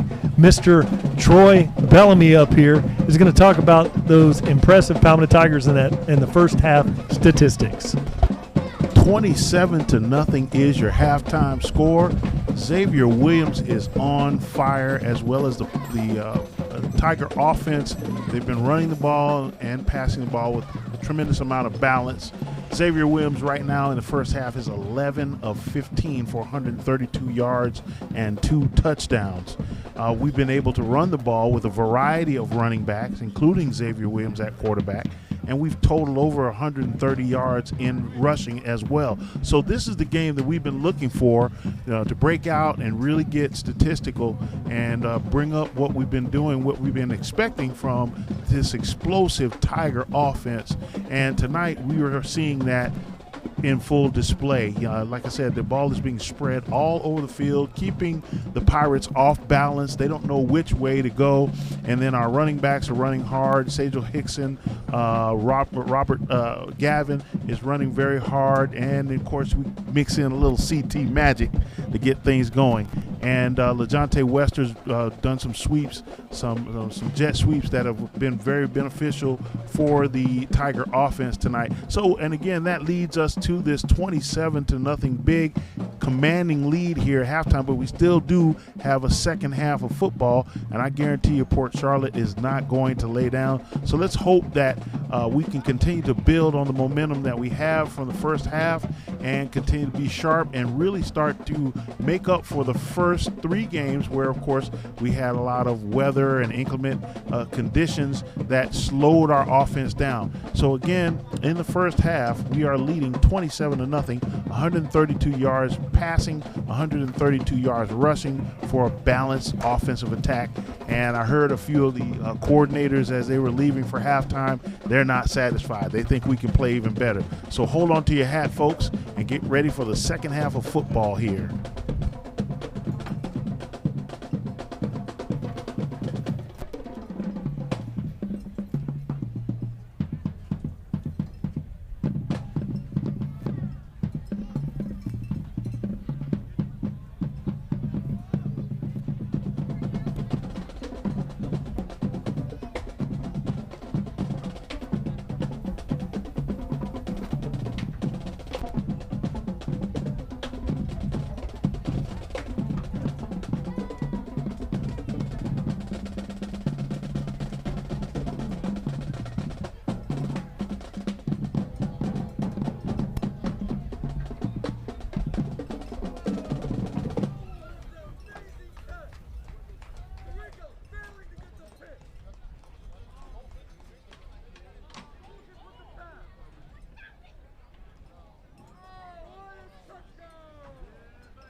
Retro.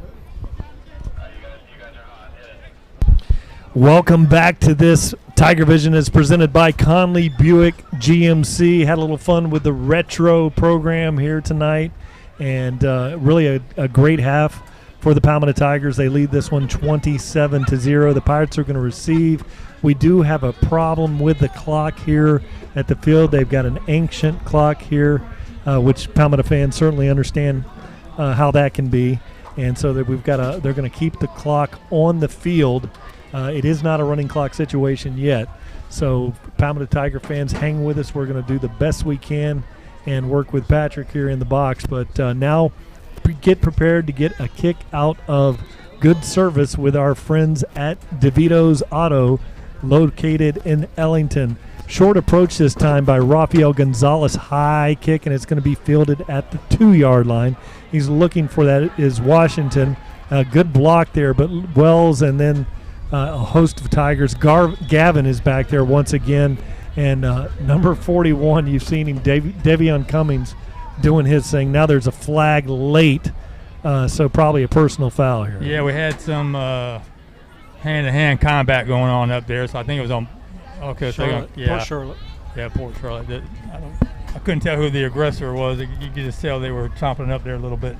Well, nevertheless, great coverage by the kickoff team, kept them maybe inside the 20, and this is going to back them up perhaps half the distance. So not a great start coming out the second half so when you're down 27-zip.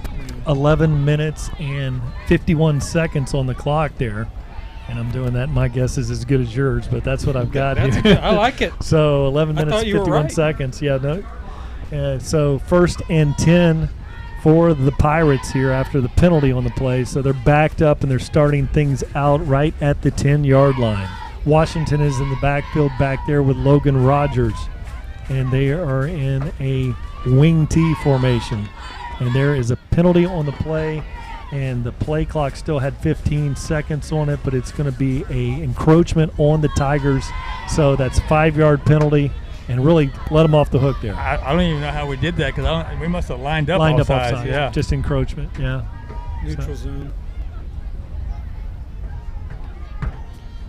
Logan Rogers now has a 1st and 5.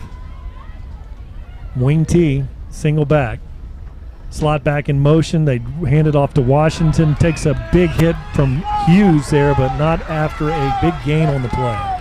So there's your traditional wing T look, guys.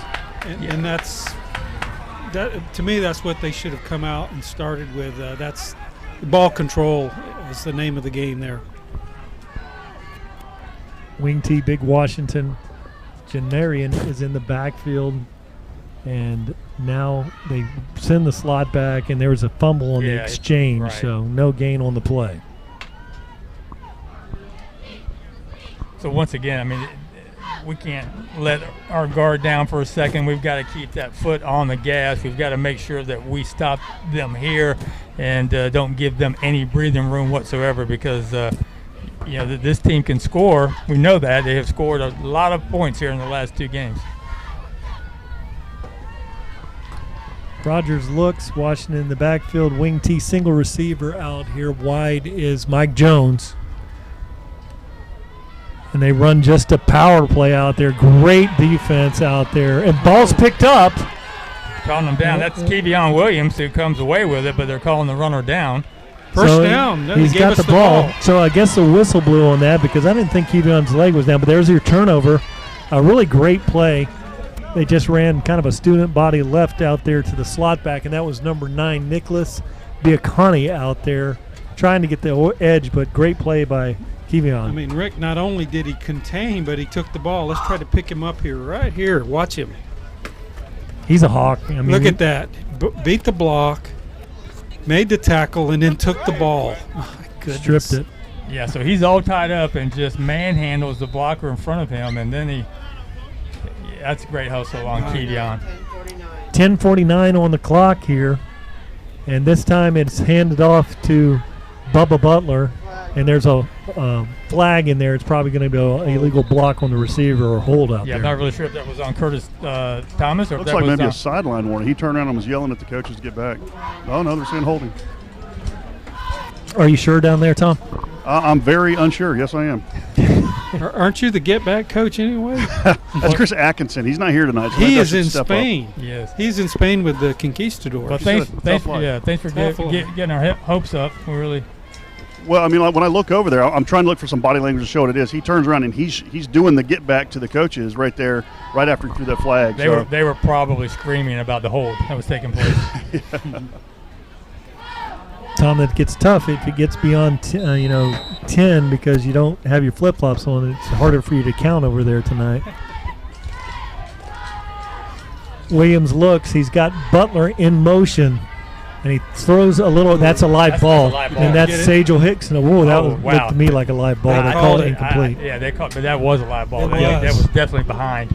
And Here, watch this on the replay. We Watch him throw this. Rick, you were spot on. Yeah, that's a live It's ball. pretty close, but Yeah. hey, but- we got lucky. I tell you what, Sagel Hickson, once he retires from this football game, he can be a middle infielder for me. That guy can pick up a football off a football field. We've seen him make No doubt. so many plays picking up loose balls this year. Sagel Hickson in the single back formation out here. Butler in the crease. Now he looks, he throws it out there to Wester, tries to get a block, and Wester, it's a face mask, and he's going to be, there it is. there's the flag. So, That's going to be the big one, too. yeah, he was 8 yards short of the mark there where the face mask occurred, so that should put us into a first down there. In high school football, it's got to be, a quarterback getting hit face mask penalty is not automatically a first down, but I think we got one here. I tell you what, Xavier Williams was under great pressure when he threw that ball. He delivered a strike and took the hit right. I mean, as soon as he let go of the ball, so it was great on his part. So if we can get into the end zone on this drive here, I mean, we are really going to break their spirit. I mean, they come out here hopeful in the second half that they can put some points on the board. We strip the ball away, and if we can just take it to the house here, that's really going to hurt them mentally.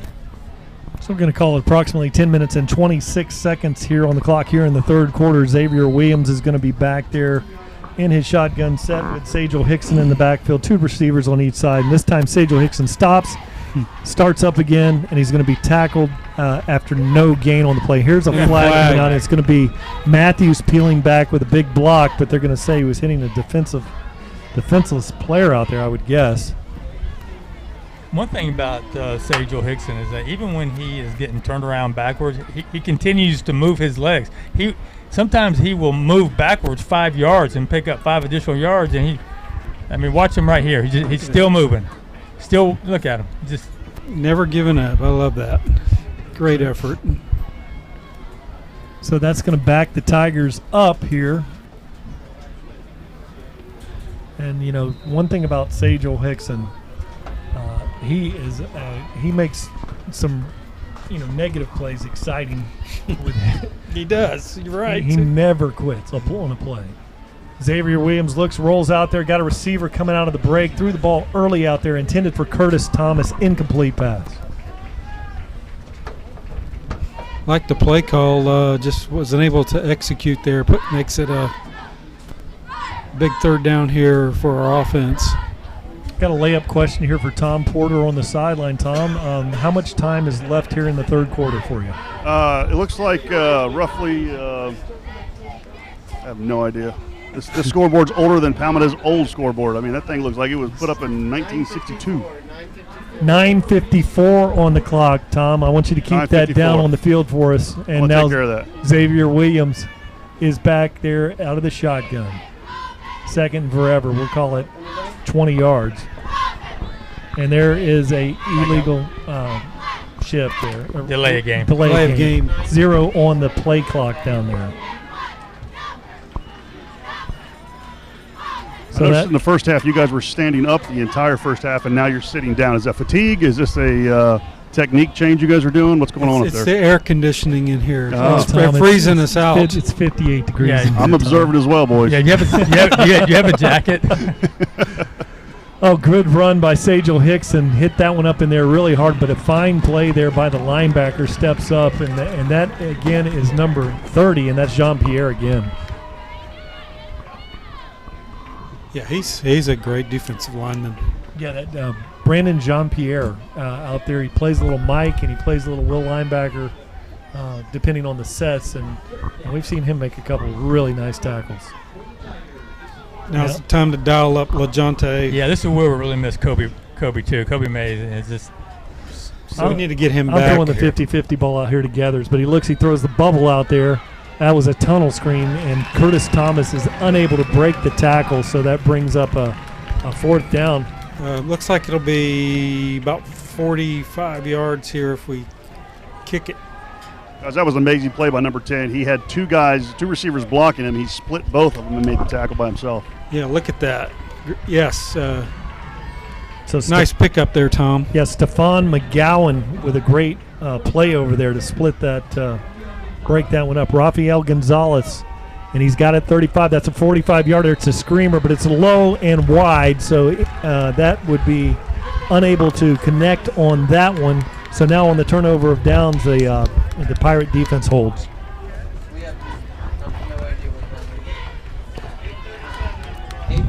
8:37 on the clock. So we've got 8:37 on the clock. Thank you for checking that in, dialing that one in for us, Tom. Good job. Unfortunate the offense couldn't capitalize on that turnover, but defense rested and ready and willing here. All right, so now Palmetto in a single high safety. And they come out and they throw a nice pass out there, and that's going to be a first down on the play. And, there's that fine receiver forward again. So it'll be interesting to see if they start to throw the ball more now. 27 points behind, haven't been effective as they would like running the ball, so we'll see what they have dialed up here, Kenny. Logan Rogers throws a nice arm out there. Good throw by Rogers, and initially a good play out there, number 9, and that's Bradley. Ellison Bradley again. He has had a great game. He really has. I like what he was doing. He knew he had help, and he was just trying to knock that ball out as he's trying to make that tackle, but he knew he had Day-Day Hill. And here he is right here. And that really, Logan Rogers, he's not a 6'4", 215-pounder, but he's a magician back there running this offense, and he really showed some arm talent on that throw.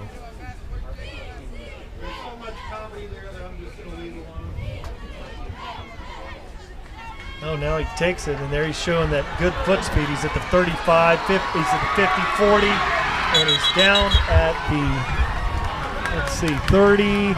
33-yard line. Great run there by Logan Rogers.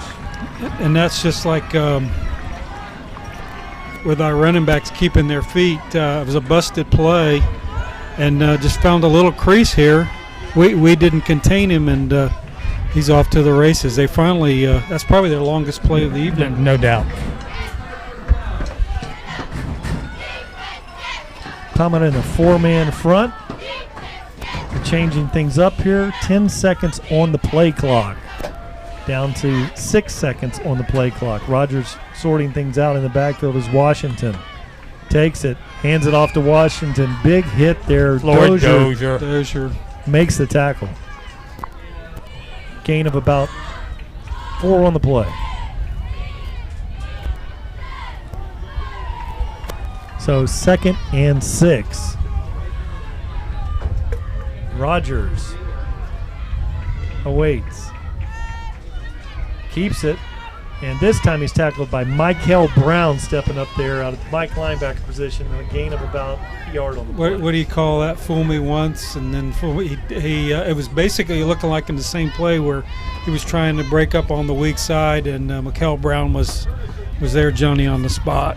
Great play. Yeah, they get Diaconi going there to the left of the formation, and then he just tucks it up there. Everything's flowing to the left. He tucks it up to the right. Now he keeps it again. And a big hit there. Ball's on loose. The ground. And it's recovered by a Pirate out there for the first down. So running back. Washington was able to come out of the scrum.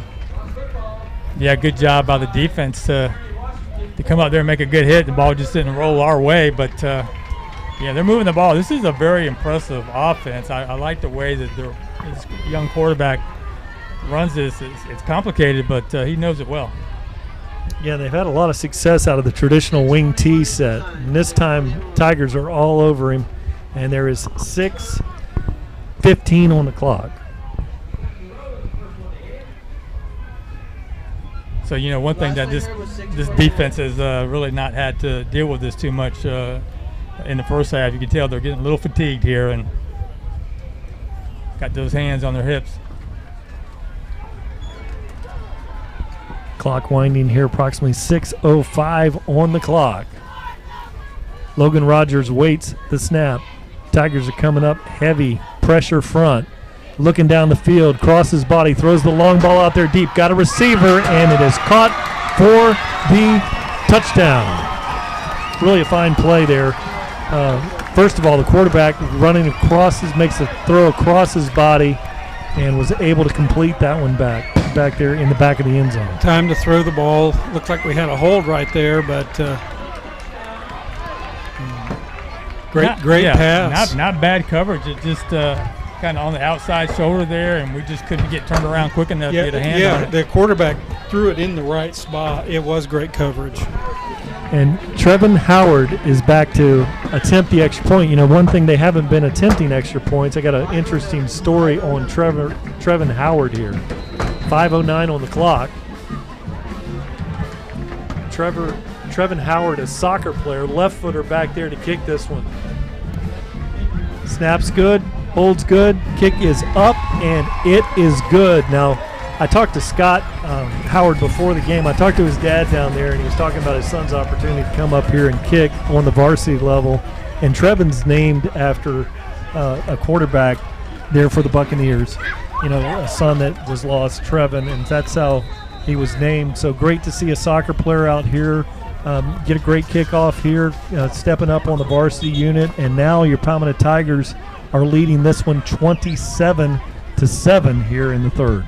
Yeah, so we can't come out here offensively and stall again and give them even more momentum here. That was a good drive by the Pirates offense. They came out here and did exactly what they needed to do. You know, so we have that takeaway at the beginning of the second half. We don't take advantage of that. So we got to come out here and not think that this thing's in the bag. We've got to put some points on the board. Yeah, this is what they needed to do when they came out, but unfortunately over half the quarter to get their score. So they're going to have to speed it up here if they want to get back in this game. And like you said, the offense has to respond here. And you can never take your eyes off of this ball here. I wouldn't put it past them to try to do a short different. Yeah, he's a different kicker. Different here. kicker. He does. Yeah, here we go. It's a good one. It's a good one. And they got it. They have got the ball. Went past 10 yards, so there's your onside kick. Pretty obvious. Different kicker comes out there, and that was number 53, who is defensive lineman out there, long snapper holder. Evan Smith was able to come out there and really a fine onside kick there. Something that I don't know how the Tigers weren't prepared for that, but found a hole. Well, here's the problem. That defense got gassed that last drive. They're still tired. They had about 2 minutes to recover before they're back out here on this field, Kenny, and you know, we can't allow them to get in the end zone again. With a short field. Logan Rogers waits the snap, looks down the field, good pressure initially, throws across the body, and That's going down there, pass. Incomplete pass. So that's going to be a 2nd and 10. So one thing we haven't been able to do tonight, we haven't been able to get a clean sack here. We've had what I call is kind of a gimme sack when he slipped earlier, but he's elusive. What was here was watching 31 there try to block and not go after the ball. But that's what he may have to do anyway. That was early. They moved. They run a little bit, started early on that one. There's the pitch out there. Wester comes up, and then Jaquez Hughes comes out. But it's a nice gain on the play of about 8 yards. And they moved early on that and wasn't called, so it doesn't matter. Third and short here. Big play. 3rd and 2, we'll call it. Long 2, short 3, we'll call it. And now Rogers waits with Washington in the backfield. And this time he keeps it, and he's got the first down, and he takes a big hit, but first down, so he's down at the 27-yard line. Yeah, Kenny, so they continue to explore the middle, and they're finding success there. We're not able, for whatever reason, to clog that gap, but he's just waiting patiently, and he hits it hard, and picks up big yardage once again, right up the middle. Single wing out there. Lockett is out wide. This time he keeps it again, and he goes for a gain of about 8, does Logan Rogers. Yeah, we got to get somebody keyed on him because he's just looks like Matty White maybe. Yeah, they're Mikel Brown is yelling at his players here to get lined up and get ready. So Jalen Wester comes in there, replaces Matty Wyatt, and this time he looks and he throws it out there wide, and that ball's low, incomplete. So that'll bring up a 3rd and about 4. And that was intended out there for Bo Guy, number 4. Yeah, this is when the defense has just got to try to find something here and get fired up and try to, recover and just make a stop. Chenier in Washington is in the backfield back there with Logan Rogers. 2 receivers out here on this side of the formation. And this time they do pitch it out there. He's trying to get that edge. Good tackle there. And once again, you have Davion Cummings. So that brings up a 4th and short here. What about maybe a yard and a half? Can't really tell from this angle, but the way they're moving the ball, they're 4th down territory, definitely. Well, this is 4th down right here, so and we just got to make a stop. We got to dig deep here and try to do something positive and not jump. Kind of a gap in the middle of the field. Quarterback might keep this when we jump, and that's going to be Dozier Jr. that gets across the line. So that's a 1st down for the Pirates. So we give them new life, and they are tired. They are tired. They are tired, Kenny. And I tell you, that's not a good combination. So I think we're taking a water break. Couldn't have come at a better time. Yeah, they need to regroup here and settle down.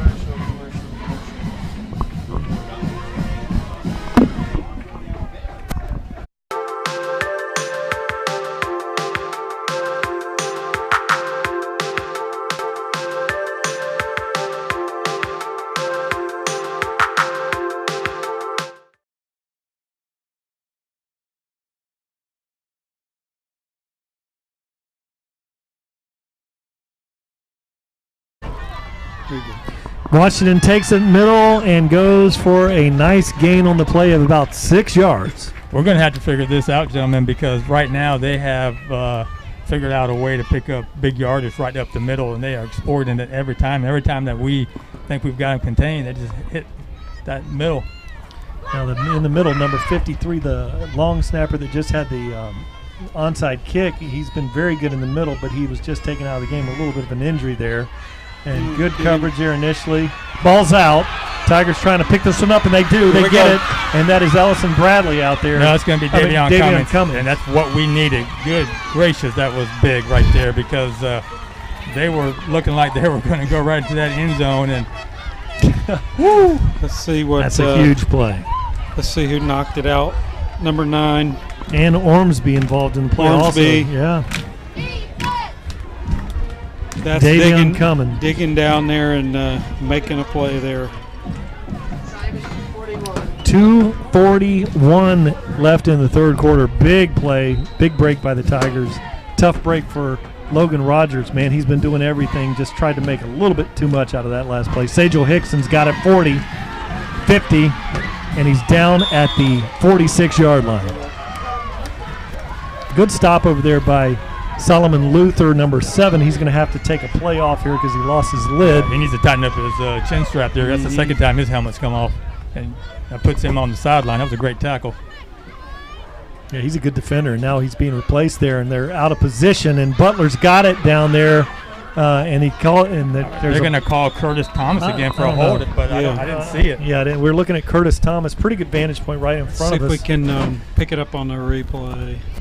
Looked pretty clean out there on the bubble screen. Thrown out there to Butler. turn it up for a nice gain on the play, but they're calling Curtis Thomas out there. We think there's a lot of discussion here. They're picking it up. That's why we didn't see it, because it never happened. And that was interesting because the Pirates on this sideline, they were running a player in there Curtis. very late. That's who they thought they were calling on right there. Yeah. And he's clean. He was clean. A good no call by the officiating crew here. Really been a pretty good job by the officials tonight. Xavier Williams throws it out there, and it's Gavin looking for a crease, and there's a penalty. Gavin with a first down, big hit. I don't know what that flag is on. We got Jonte's looks down. like Jonte's in some serious pain over there, coming out, throwing a block out there. A play was going wide. You'd have to guess that would be a holding out there. Like maybe holding on Lee Matthews, the center there, possibly. Okay. And you hate to see those called then. The ball's already past, the point of that player. And legal procedure. Is that what he called? Holding. Oh. They called two calls. All right. So really, you'd blow the illegal procedure or the false start. So let's see. Let's see what happened to LaJonte here. Working on his shoulder, it looks like. Yeah, it looks like a stinger. The way he came out of there, that looks like a stinger. Didn't seem like he got hit on that play, but I must have missed it. Just how he got jostled a little bit. Hopefully that's he's all holding that it. is. Hopefully it's just a stinger. He is He'll be okay, because that is scary. All right, so we do have a hold on the play. We got to clean that up, and had a lot of these wide plays. We've been called with some plays. 2 minutes and 15 seconds here. Thank you, Patrick. On the clock. Well, not on the clock, but on the field. 2 minutes and 15 seconds. I'm assuming not running because it was just a penalty. First down.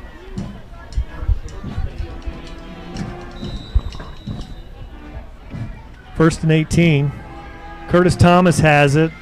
Gets a block out there. Good job by Sajel Hickson peeling back, getting a couple blocks here, but not a real big gain on the play. So that's going to bring up third and very long. The good thing about these running plays is it keeps that clock running, so we're getting real close to the end of the third quarter. But it's been a sloppy second half for us up to this point. It really has, offensively and defensively, and we continue to have penalties just kill drives.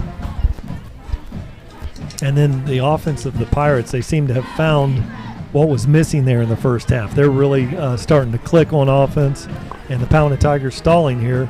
Now Xavier hits it out there, and there's your big Xavier. That's going to be Kevion Williams, I believe. Kevion Williams. So Kevion plays defensive end, but he'll come in and play tight end for us in different packages. I think that's his that's his second catch of the year. And anytime you have a tight end that's 6'3", 240, that's a good thing. Getting very near the end of the third quarter here, has to be very close. Sajel Hickson cuts, and he gets a block out there. He's at the 25, runs over a player, and he is down at the 13-yard line.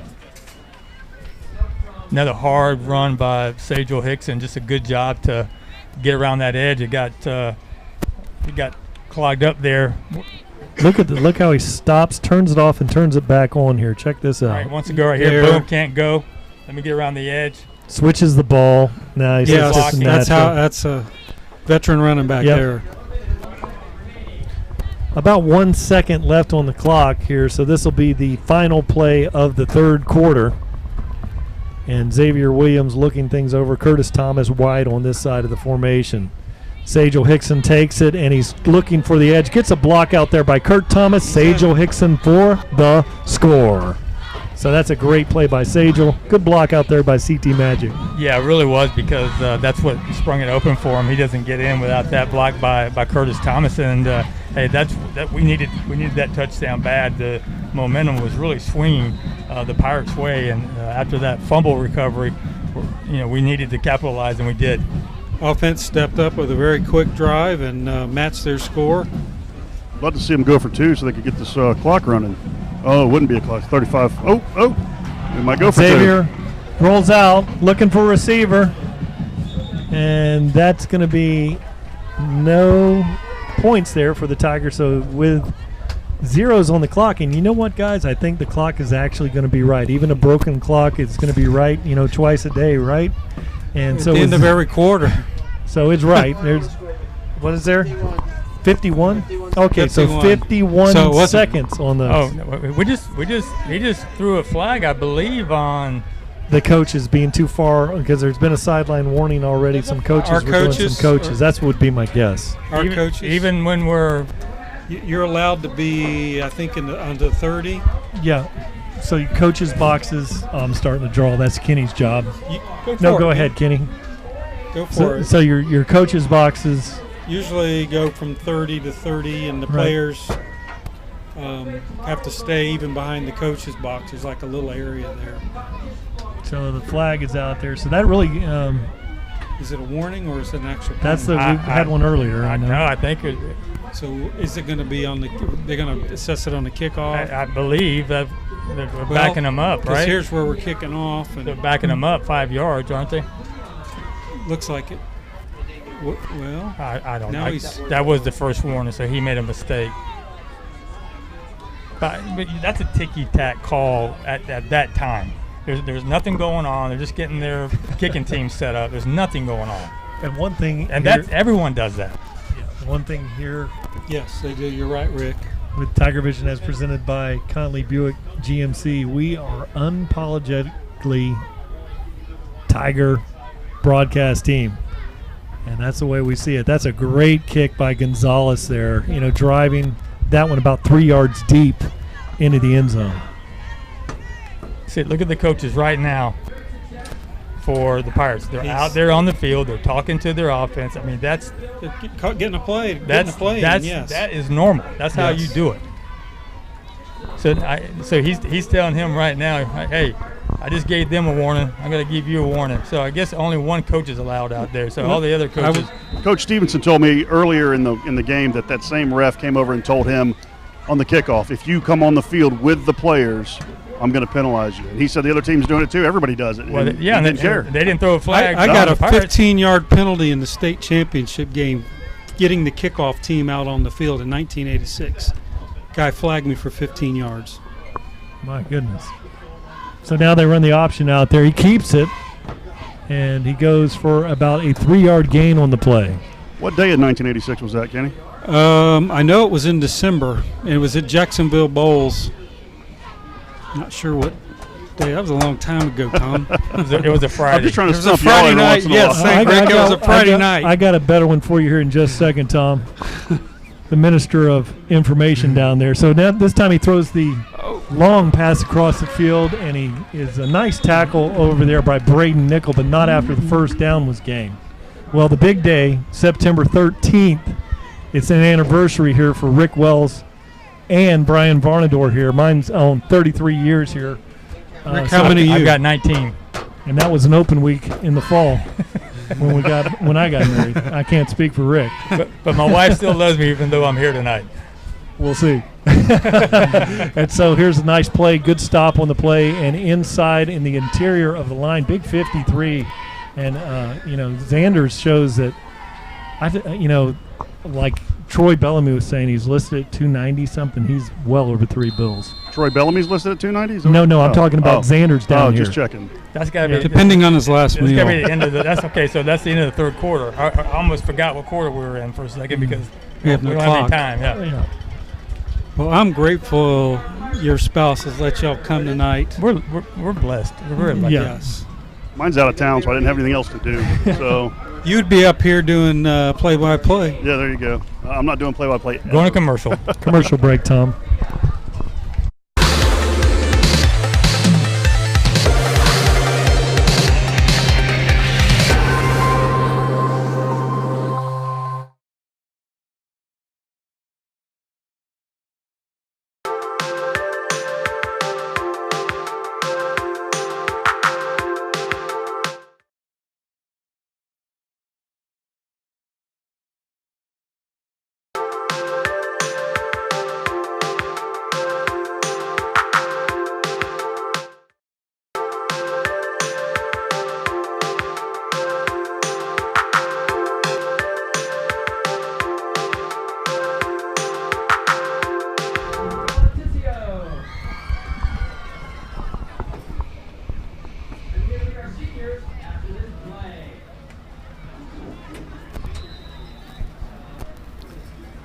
2nd and 7 here for the Pirates. And this is a low snap. Good job out there. Good coverage. There's Day Hill. So it goes for a 2-yard gain. So that'll bring up a 3rd and 5.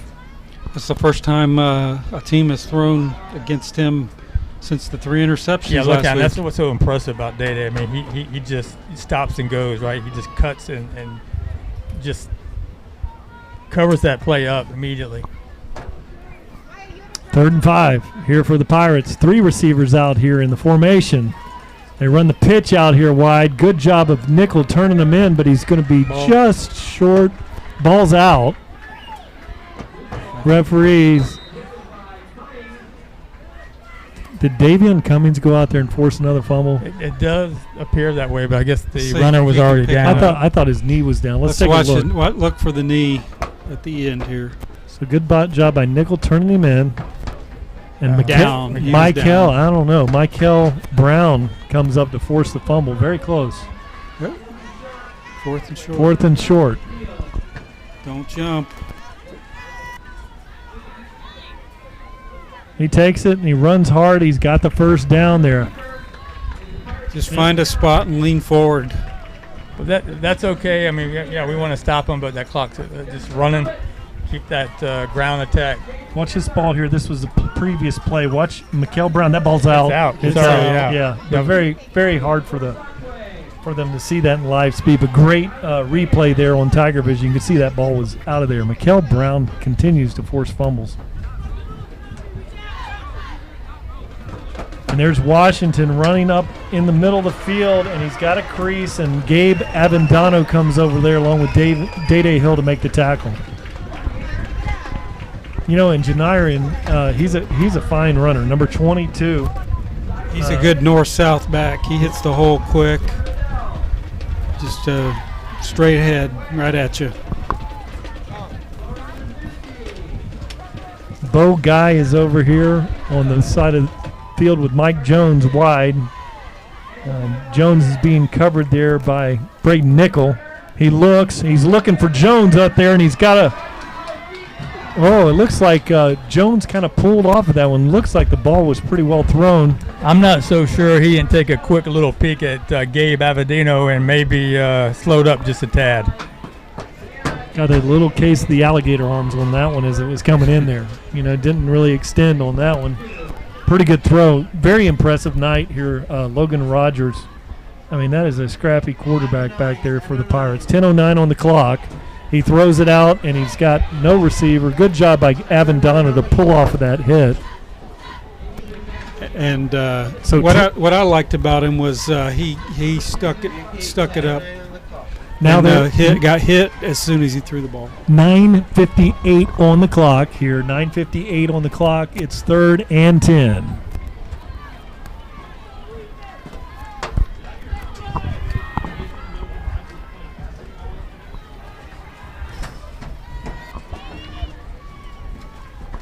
Logan Rogers got a little bit of an early start. Did one of the receivers high throw out there intended for Mike Jones. A little update for you guys. The actual date on that game, December 12th, 1986.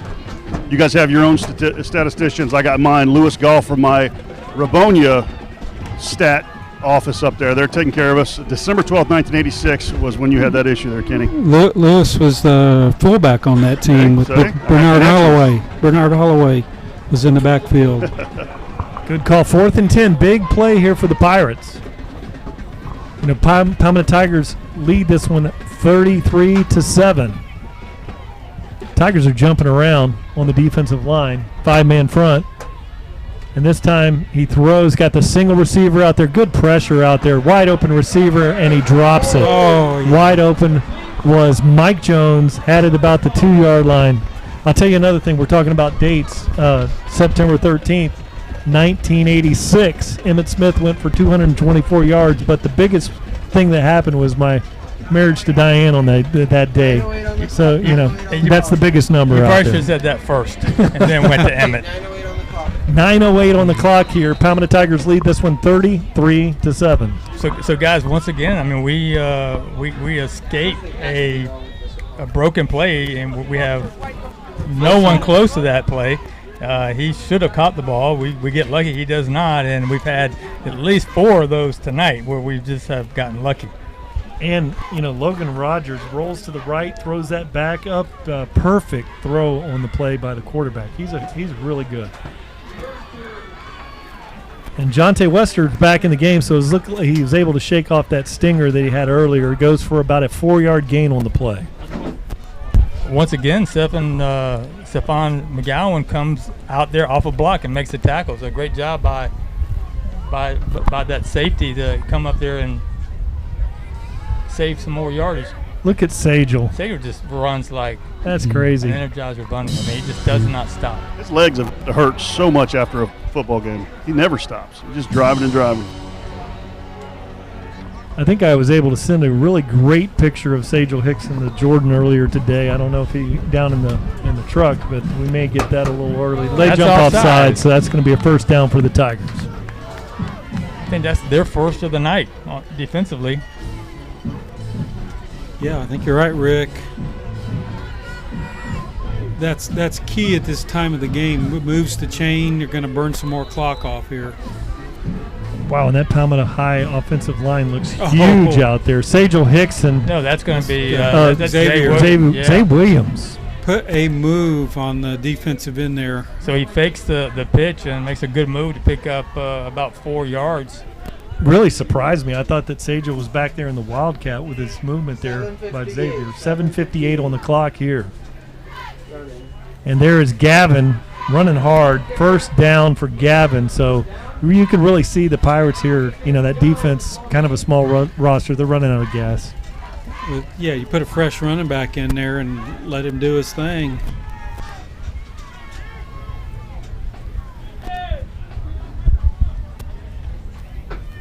Good cut there by Gavin. First down, and he goes for a gain of about 13 on that. So the Palmetto Tigers clock will stop here while they set the chains. Just straight ahead.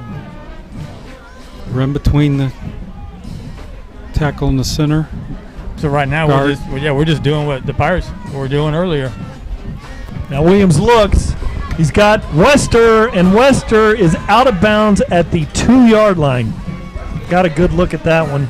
Really good job by Wester settling under that. Good throw by Xavier Williams. We may have surprised him a little bit on that pass. We were effectively running the ball, just like we talked about earlier, how that running game will open up the passing game. But I think they thought we were just going to continue to try to drive the ball on the ground. Sagel Hickson back into the game. They do a great job of corralling him back in the backfield there. Goes for a loss on the play.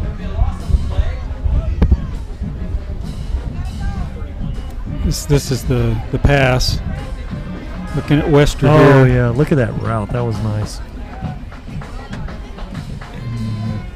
Just gets to the 3-yard line. I'd run this thing right up the gut again. Second down and 3. Second and goal.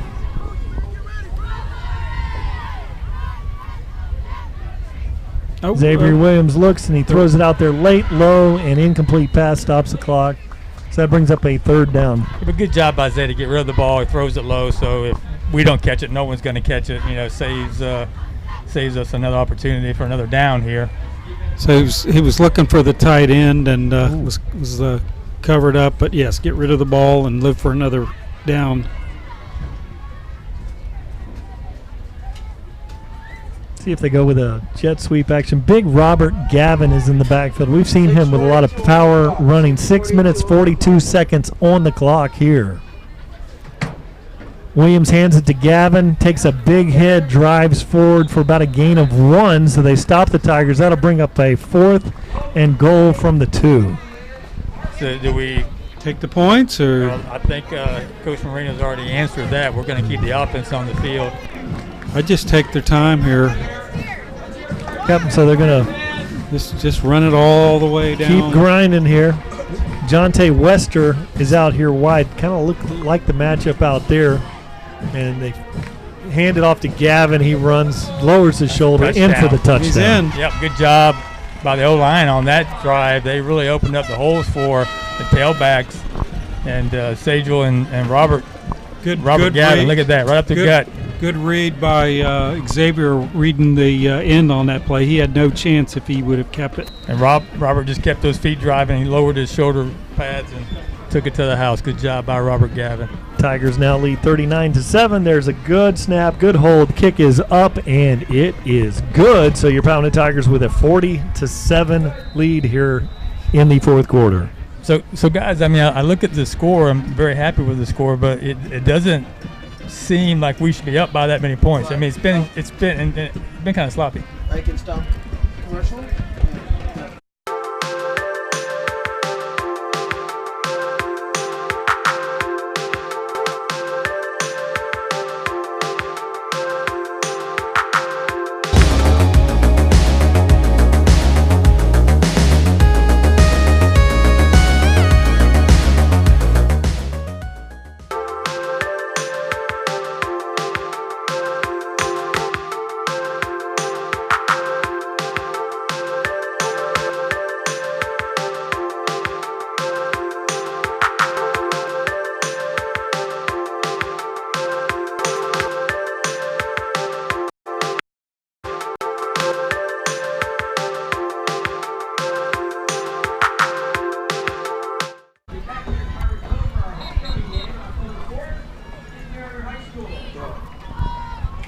All right, Palmetto with the 40-7 lead. Really nice drive that time and really heavy running with big Robert Gavin down the stretch there. A really powerful move, low leverage, was able to drive into the end zone. This game is out of reach. Gonzalez approaches it, get a kick out of great service from our friends at DeVito's, located in Ellington. Turner tries to get the sideline working, and then he's tackled there, and there is that man, Davion Cummings, one more time. Boy. Yeah, so, at halftime, Coach Ty comes back up at the beginning of the third quarter, and he wasn't happy with the offense the first half. He really wasn't, and I thought they did a pretty decent job. But whatever he was seeing, he wasn't liking, but they do come out here and put 40 points on the board this game, so you can't be too unhappy about that, but it just has seemed, I don't know, like we have been struggling, even though we are, we're going to take this game home. There's no doubt about it. It's just been different, I guess. I don't know what to feel. This team is a tough team to defend. I'll say that. And the quarterback, he's had a nice game. Throws a nice ball out there, wide open receiver. Great catch over there by Bo Guy. And back in the first half, Rick, to your point, Palmetto Tigers had 152 yards of rushing and 152 yards of passing, so that's 304 yards of offense in the first half. A lot of teams would be happy with that.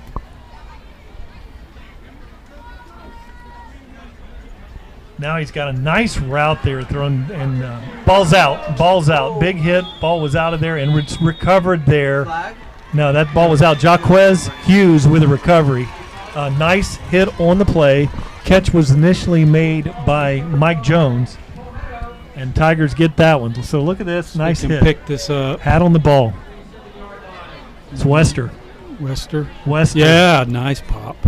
And then that ball comes out, and so Jalen Wester with a great play. And and that was a good little route because he found the cushion between the strong safety and the corner. He's right in the middle, wide open, and unfortunate for them, good for us, but that was a good route.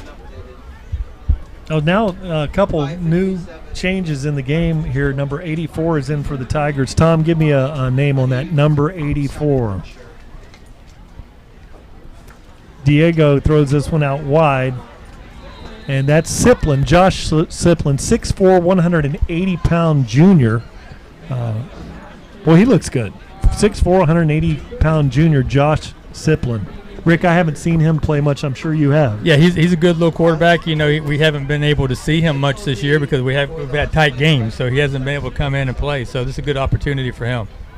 Siplin rips one out there. Good completion out there, and that's going to be number 81 on the play, Gathers Zorian. Nice.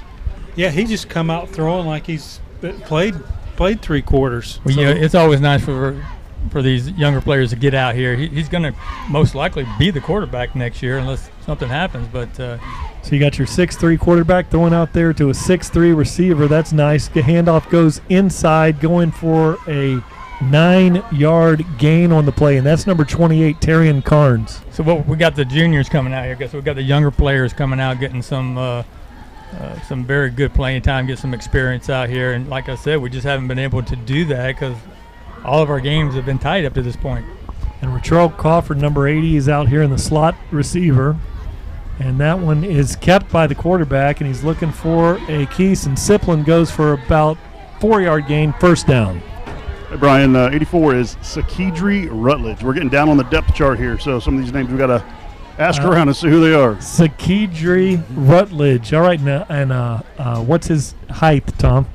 From here, looks to be about 5'11", 6 foot maybe. Not a very big guy, but he looks pretty fleet of foot. So. All right, Tom. Hey, good job. Way to gauge it. Great job. And let me write that down because he could get a ball here. And one more time, give me his name, Sakedri Rutledge. Okay, Sakedri Rutledge. Common spelling. Got it.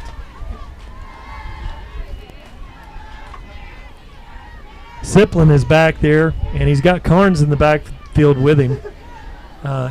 Fakes the handoff, keeps it on the zone read. Boy, he looks nice running the ball. Nice. And he's got the first down.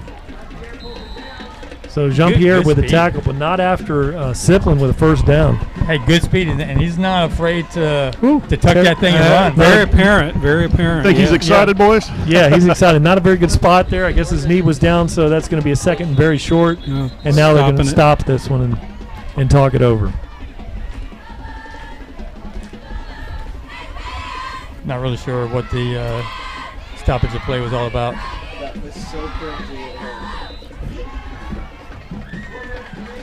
So 4 minutes remain here. Siplin looks, he's got the wheel open. and it's open and he misses him. So great play. Faked a little bubble out there, and then Tavion Sanders wide open on the wheel route. Yeah, look at that safety bite. Woo! That's what a bite looks like.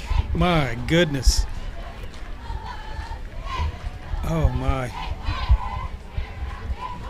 Very impressed with him. He's looking really good. You know, he practices hard every single day, so it's nice for him to get out here and get some playing time. I know he's excited. Good route. Siplin looks, throws it out there, and a really good catch out there. Spins into his own player, shakes that, and then he goes for about a 3-yard loss. It brings up a fourth and about 4, we'll call it.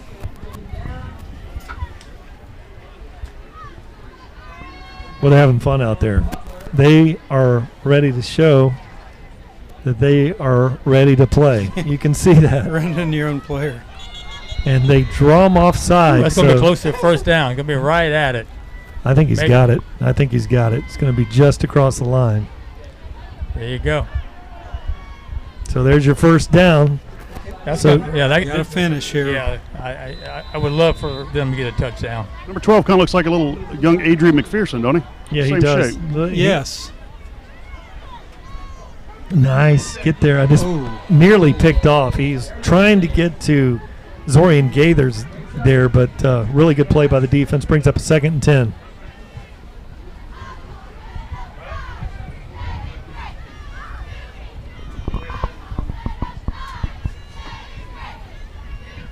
So, guys, we're about to complete the first rain-free game of the season.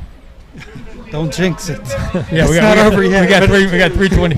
We got 252 left, but and the wind just picked up. Yeah, 252. Hey, I don't care now. Right? I may get wet walking to the truck, but be all right. Siplin, high snap. Nice to be 6'3". Goes up and gets it. Runs hard, driving forward. Still going. He's going to score. And he's 1 yard line, at boys. the 1 yard line. Man, what effort. Heck of a run there. Great effort. He wants it. Tom, it's hard to see you on the track. I see you have the black shoes, black socks, black shorts, black shirt combination on the black track back there. It's almost camouflage. I am blacked out today, boys. I really want to stand out. That's why I do this, So obviously, you didn't get the memo. Great effort. Looking great on this drive, and he keeps it, stumbles forward. He's going to be short of the touchdown. So the clock continues to wind. It's going to be a Siplin and the young group out there, I don't think the coaches are going to call off the dogs here because it's all new players out there. This is the entire second unit right here. Carnes in the backfield. Siplin's got it. Carnes, and he throws it out there. Good he gets it touchdown, nice. There you go. Easy pickings. Good block by Gathers out Nice. there. Number 81 and number 33, Tavion Saunders for the touchdown. So, the ball that was short earlier on the wheel route, now he gets his touchdown. Yeah, good for him. them.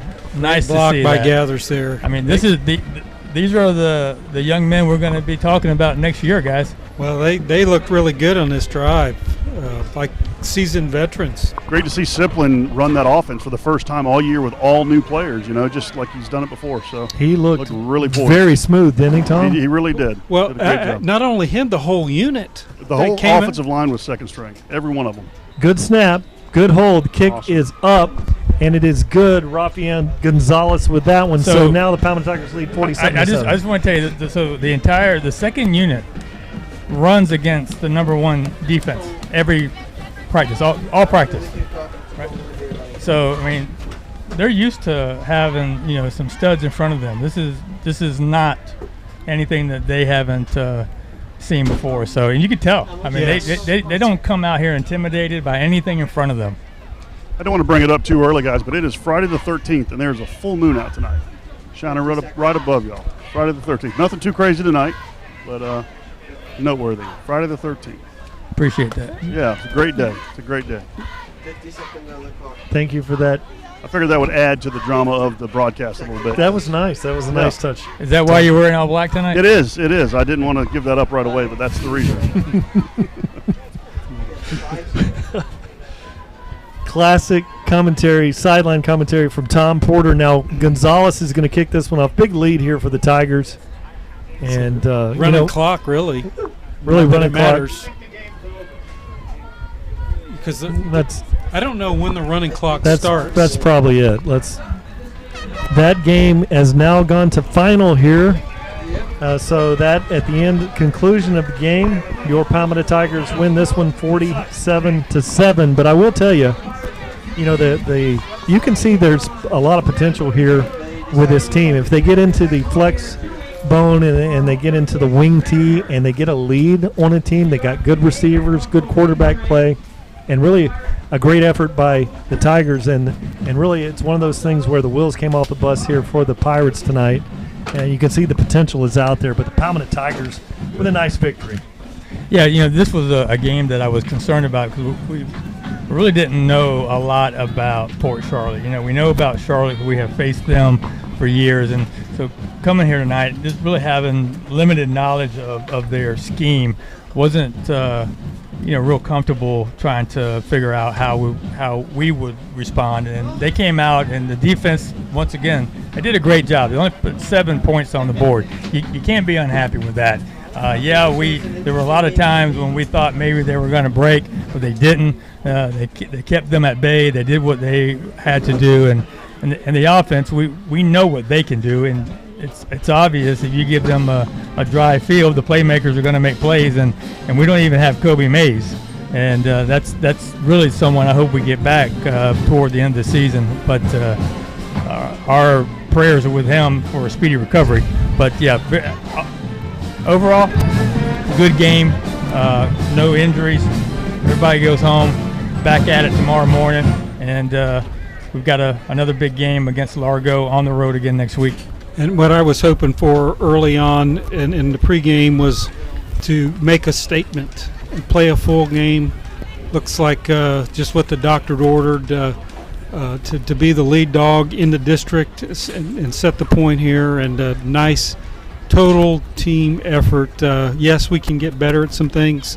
Had a little letdowns, but very proud of their effort, proud of that second team coming in there and playing like seasoned veterans. I want to say this real quick. Very impressed with the sportsmanship that the Pirates showed tonight. We didn't talk about that, but I saw them picking our players off the ground several times. I see them in the middle of the field now. We don't see that very often, and that was impressive. And now they're going to kneel down and pray, and that's even better right there, guys. But yeah, very impressed with the sportsmanship tonight from this Pirate team.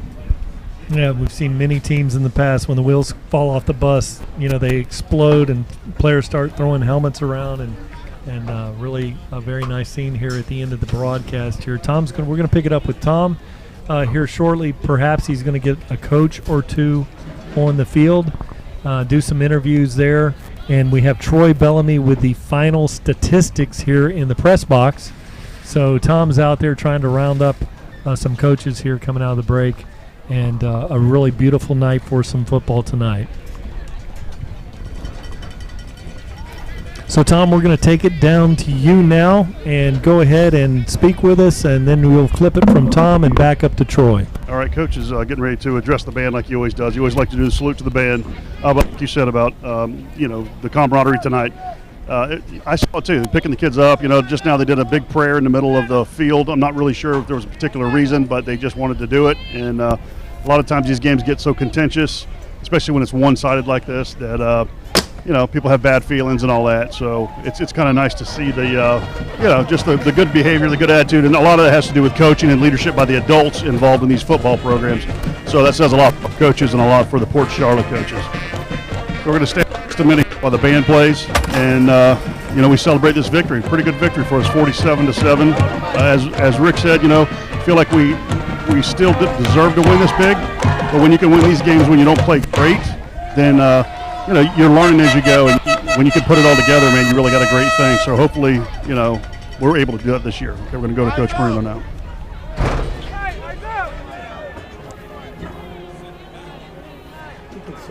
Hey, again, congratulations. All right, your first district win on the road is never easy. All right, now, gentlemen, we're making it too hard on ourselves, though. Okay, I knew, all right, playing your first district game, it's never easy. Everybody feels like they could be champion.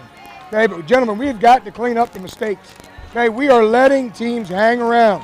You can be a great, great football team, but we're not there yet. And everybody wants to look at the score and say 47-7.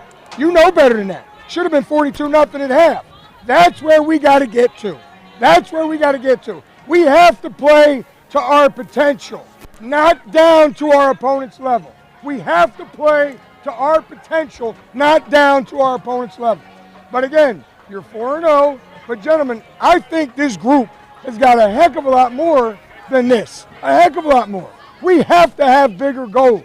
But that's going to take hunger and focus on your part for 48 minutes every day, every play, every week. All right? Hey, 8:30 tomorrow. Let's. Yeah.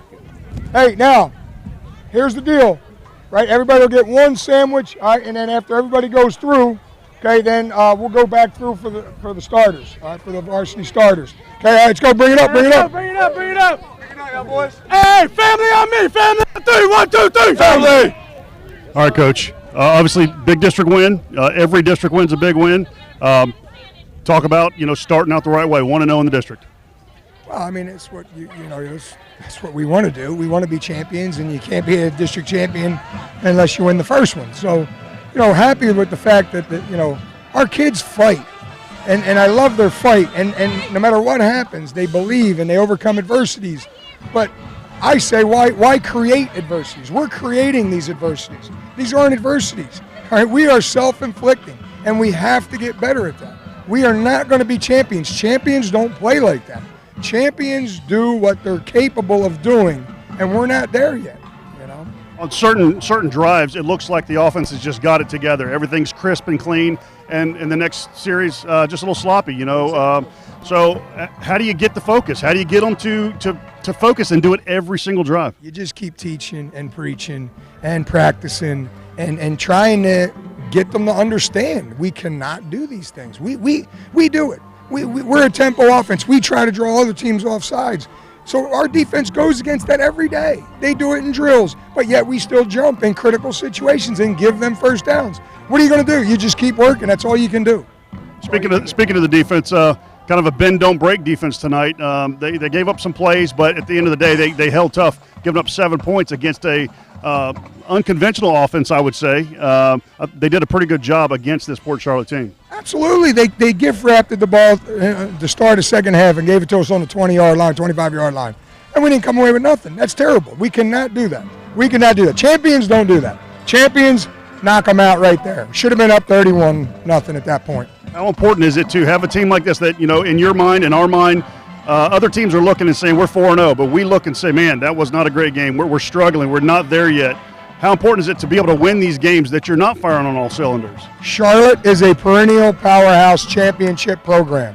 Braden River is a perennial powerhouse championship program. These other teams are looking at us and saying, oh, yeah, here we go. We got Palmetto.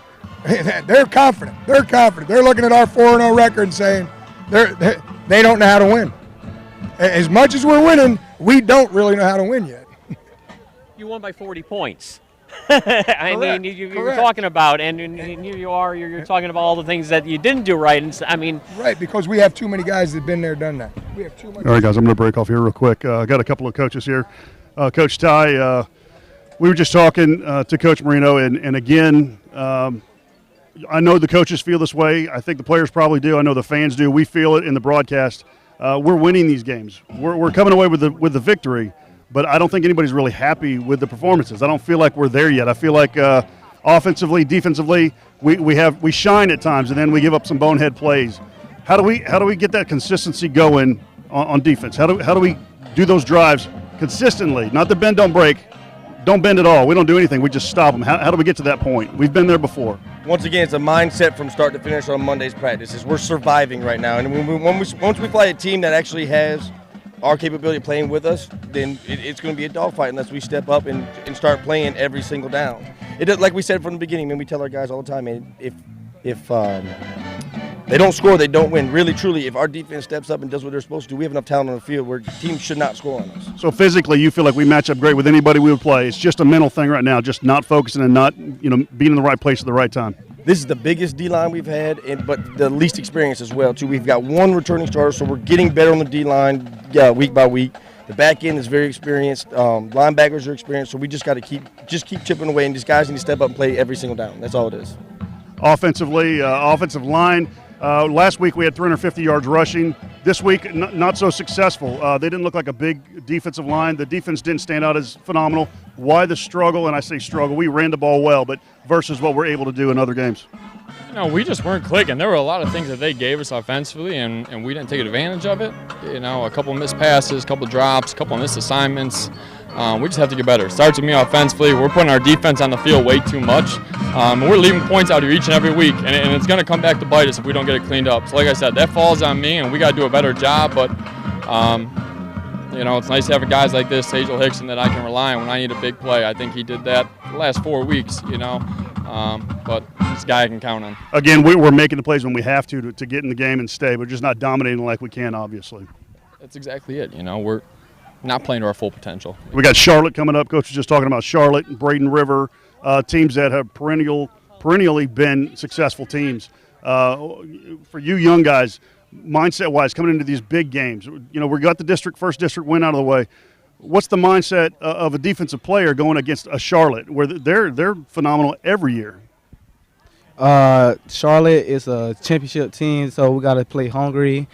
Starting off Monday, we got to be focused, be ready to work, and go out and play hard to the best of our ability. Don't play down to their level, because they come out. If we go down to their level, we'll lose. Absolutely. And offensively, same thing. What's the mindset on offense coming up against Charlotte? They got a great defense down there. They always do. So what are you going to say as a leader on that offense to get the guys fired up and let them be serious in practice this week versus coming out and just trying to see what happens at the game? We just got to work hard in practice, make sure we got all our assignments down, play to our full ability, and we'll get the W. All right, guys. Thank you. Appreciate it. And just for the record, we got coaches over here, defensive coaches coaching his players. You got to do a better job with your offensive guys. Give them some words, man, because he snuck one in on you there. Hey guys, 47-7 here, guys. Great game tonight. Coach Marino still being interviewed by some media here, and just a good performance, a solid performance, but not what we're happy with, and we're looking for more, and hopefully we'll get that next week against Charlotte. Thank you, Tom. Great reporting again from the sideline, getting the coach's reaction and the players' reaction after a big district win on the road, 47-7. This is Troy Bellamy here with your final stats here presented by Conley Buick GMC. As we said in the first half, the Tigers were able to get off to a fast start. Xavier Williams was finally able to get some rhythm, get the ball sprayed around the field quite a bit. Quite a few people touched the ball. He threw for over 130 yards in the first half. He ended the game tonight with 16 of 23 for 196 yards and 2 touchdowns. And Josh Siplin, seeing his first varsity action of the year, was able to come in at the last part of the game, and he went 4 for 6 actually, with a touchdown pass, and got some really nice runs in. The workhorse again tonight was Sajel Hickson, carrying the ball 15 carries for 121 yards and a touchdown. So we were able to again maintain that balance. That's a total of 459 yards of offense, 47 points on the board, and that just shows you how explosive the Tiger offense is when they're not committing penalties, when they're not making mistakes and turning the ball over. And that's what Coach Marino was trying to implore to his players, was to be a championship team, they have to do those little things. And as we continue to do those little things, we see the scores starting to tally. We see the yards beginning to tally and the statistics go up, and it becomes an easier game to coach and win. You have to win these types of games. A big district game on the road, winning by 40, a tremendous victory for our Tigers. And folks, tonight, be sure again to join us next week, Friday, September 20th, as we travel to Largo High School to square off versus the Largo Packers. Again, big matchup there on the road. So for my broadcast partners, Rick Wells, Ken Burton Jr., Tom Porter, Brian Vonador, and myself, Troy Bellamy, we thank the #1 fans in the world, our TigerVision, as presented by Conley Buick GMC. The fans, we thank you again for watching Palmetto Tiger football. Remember, Tiger fans, for great Suncoast Florida high school football north of the Manatee River, it can only be found in our community, the Palmetto Tigers. One team, one town. Go Tigers.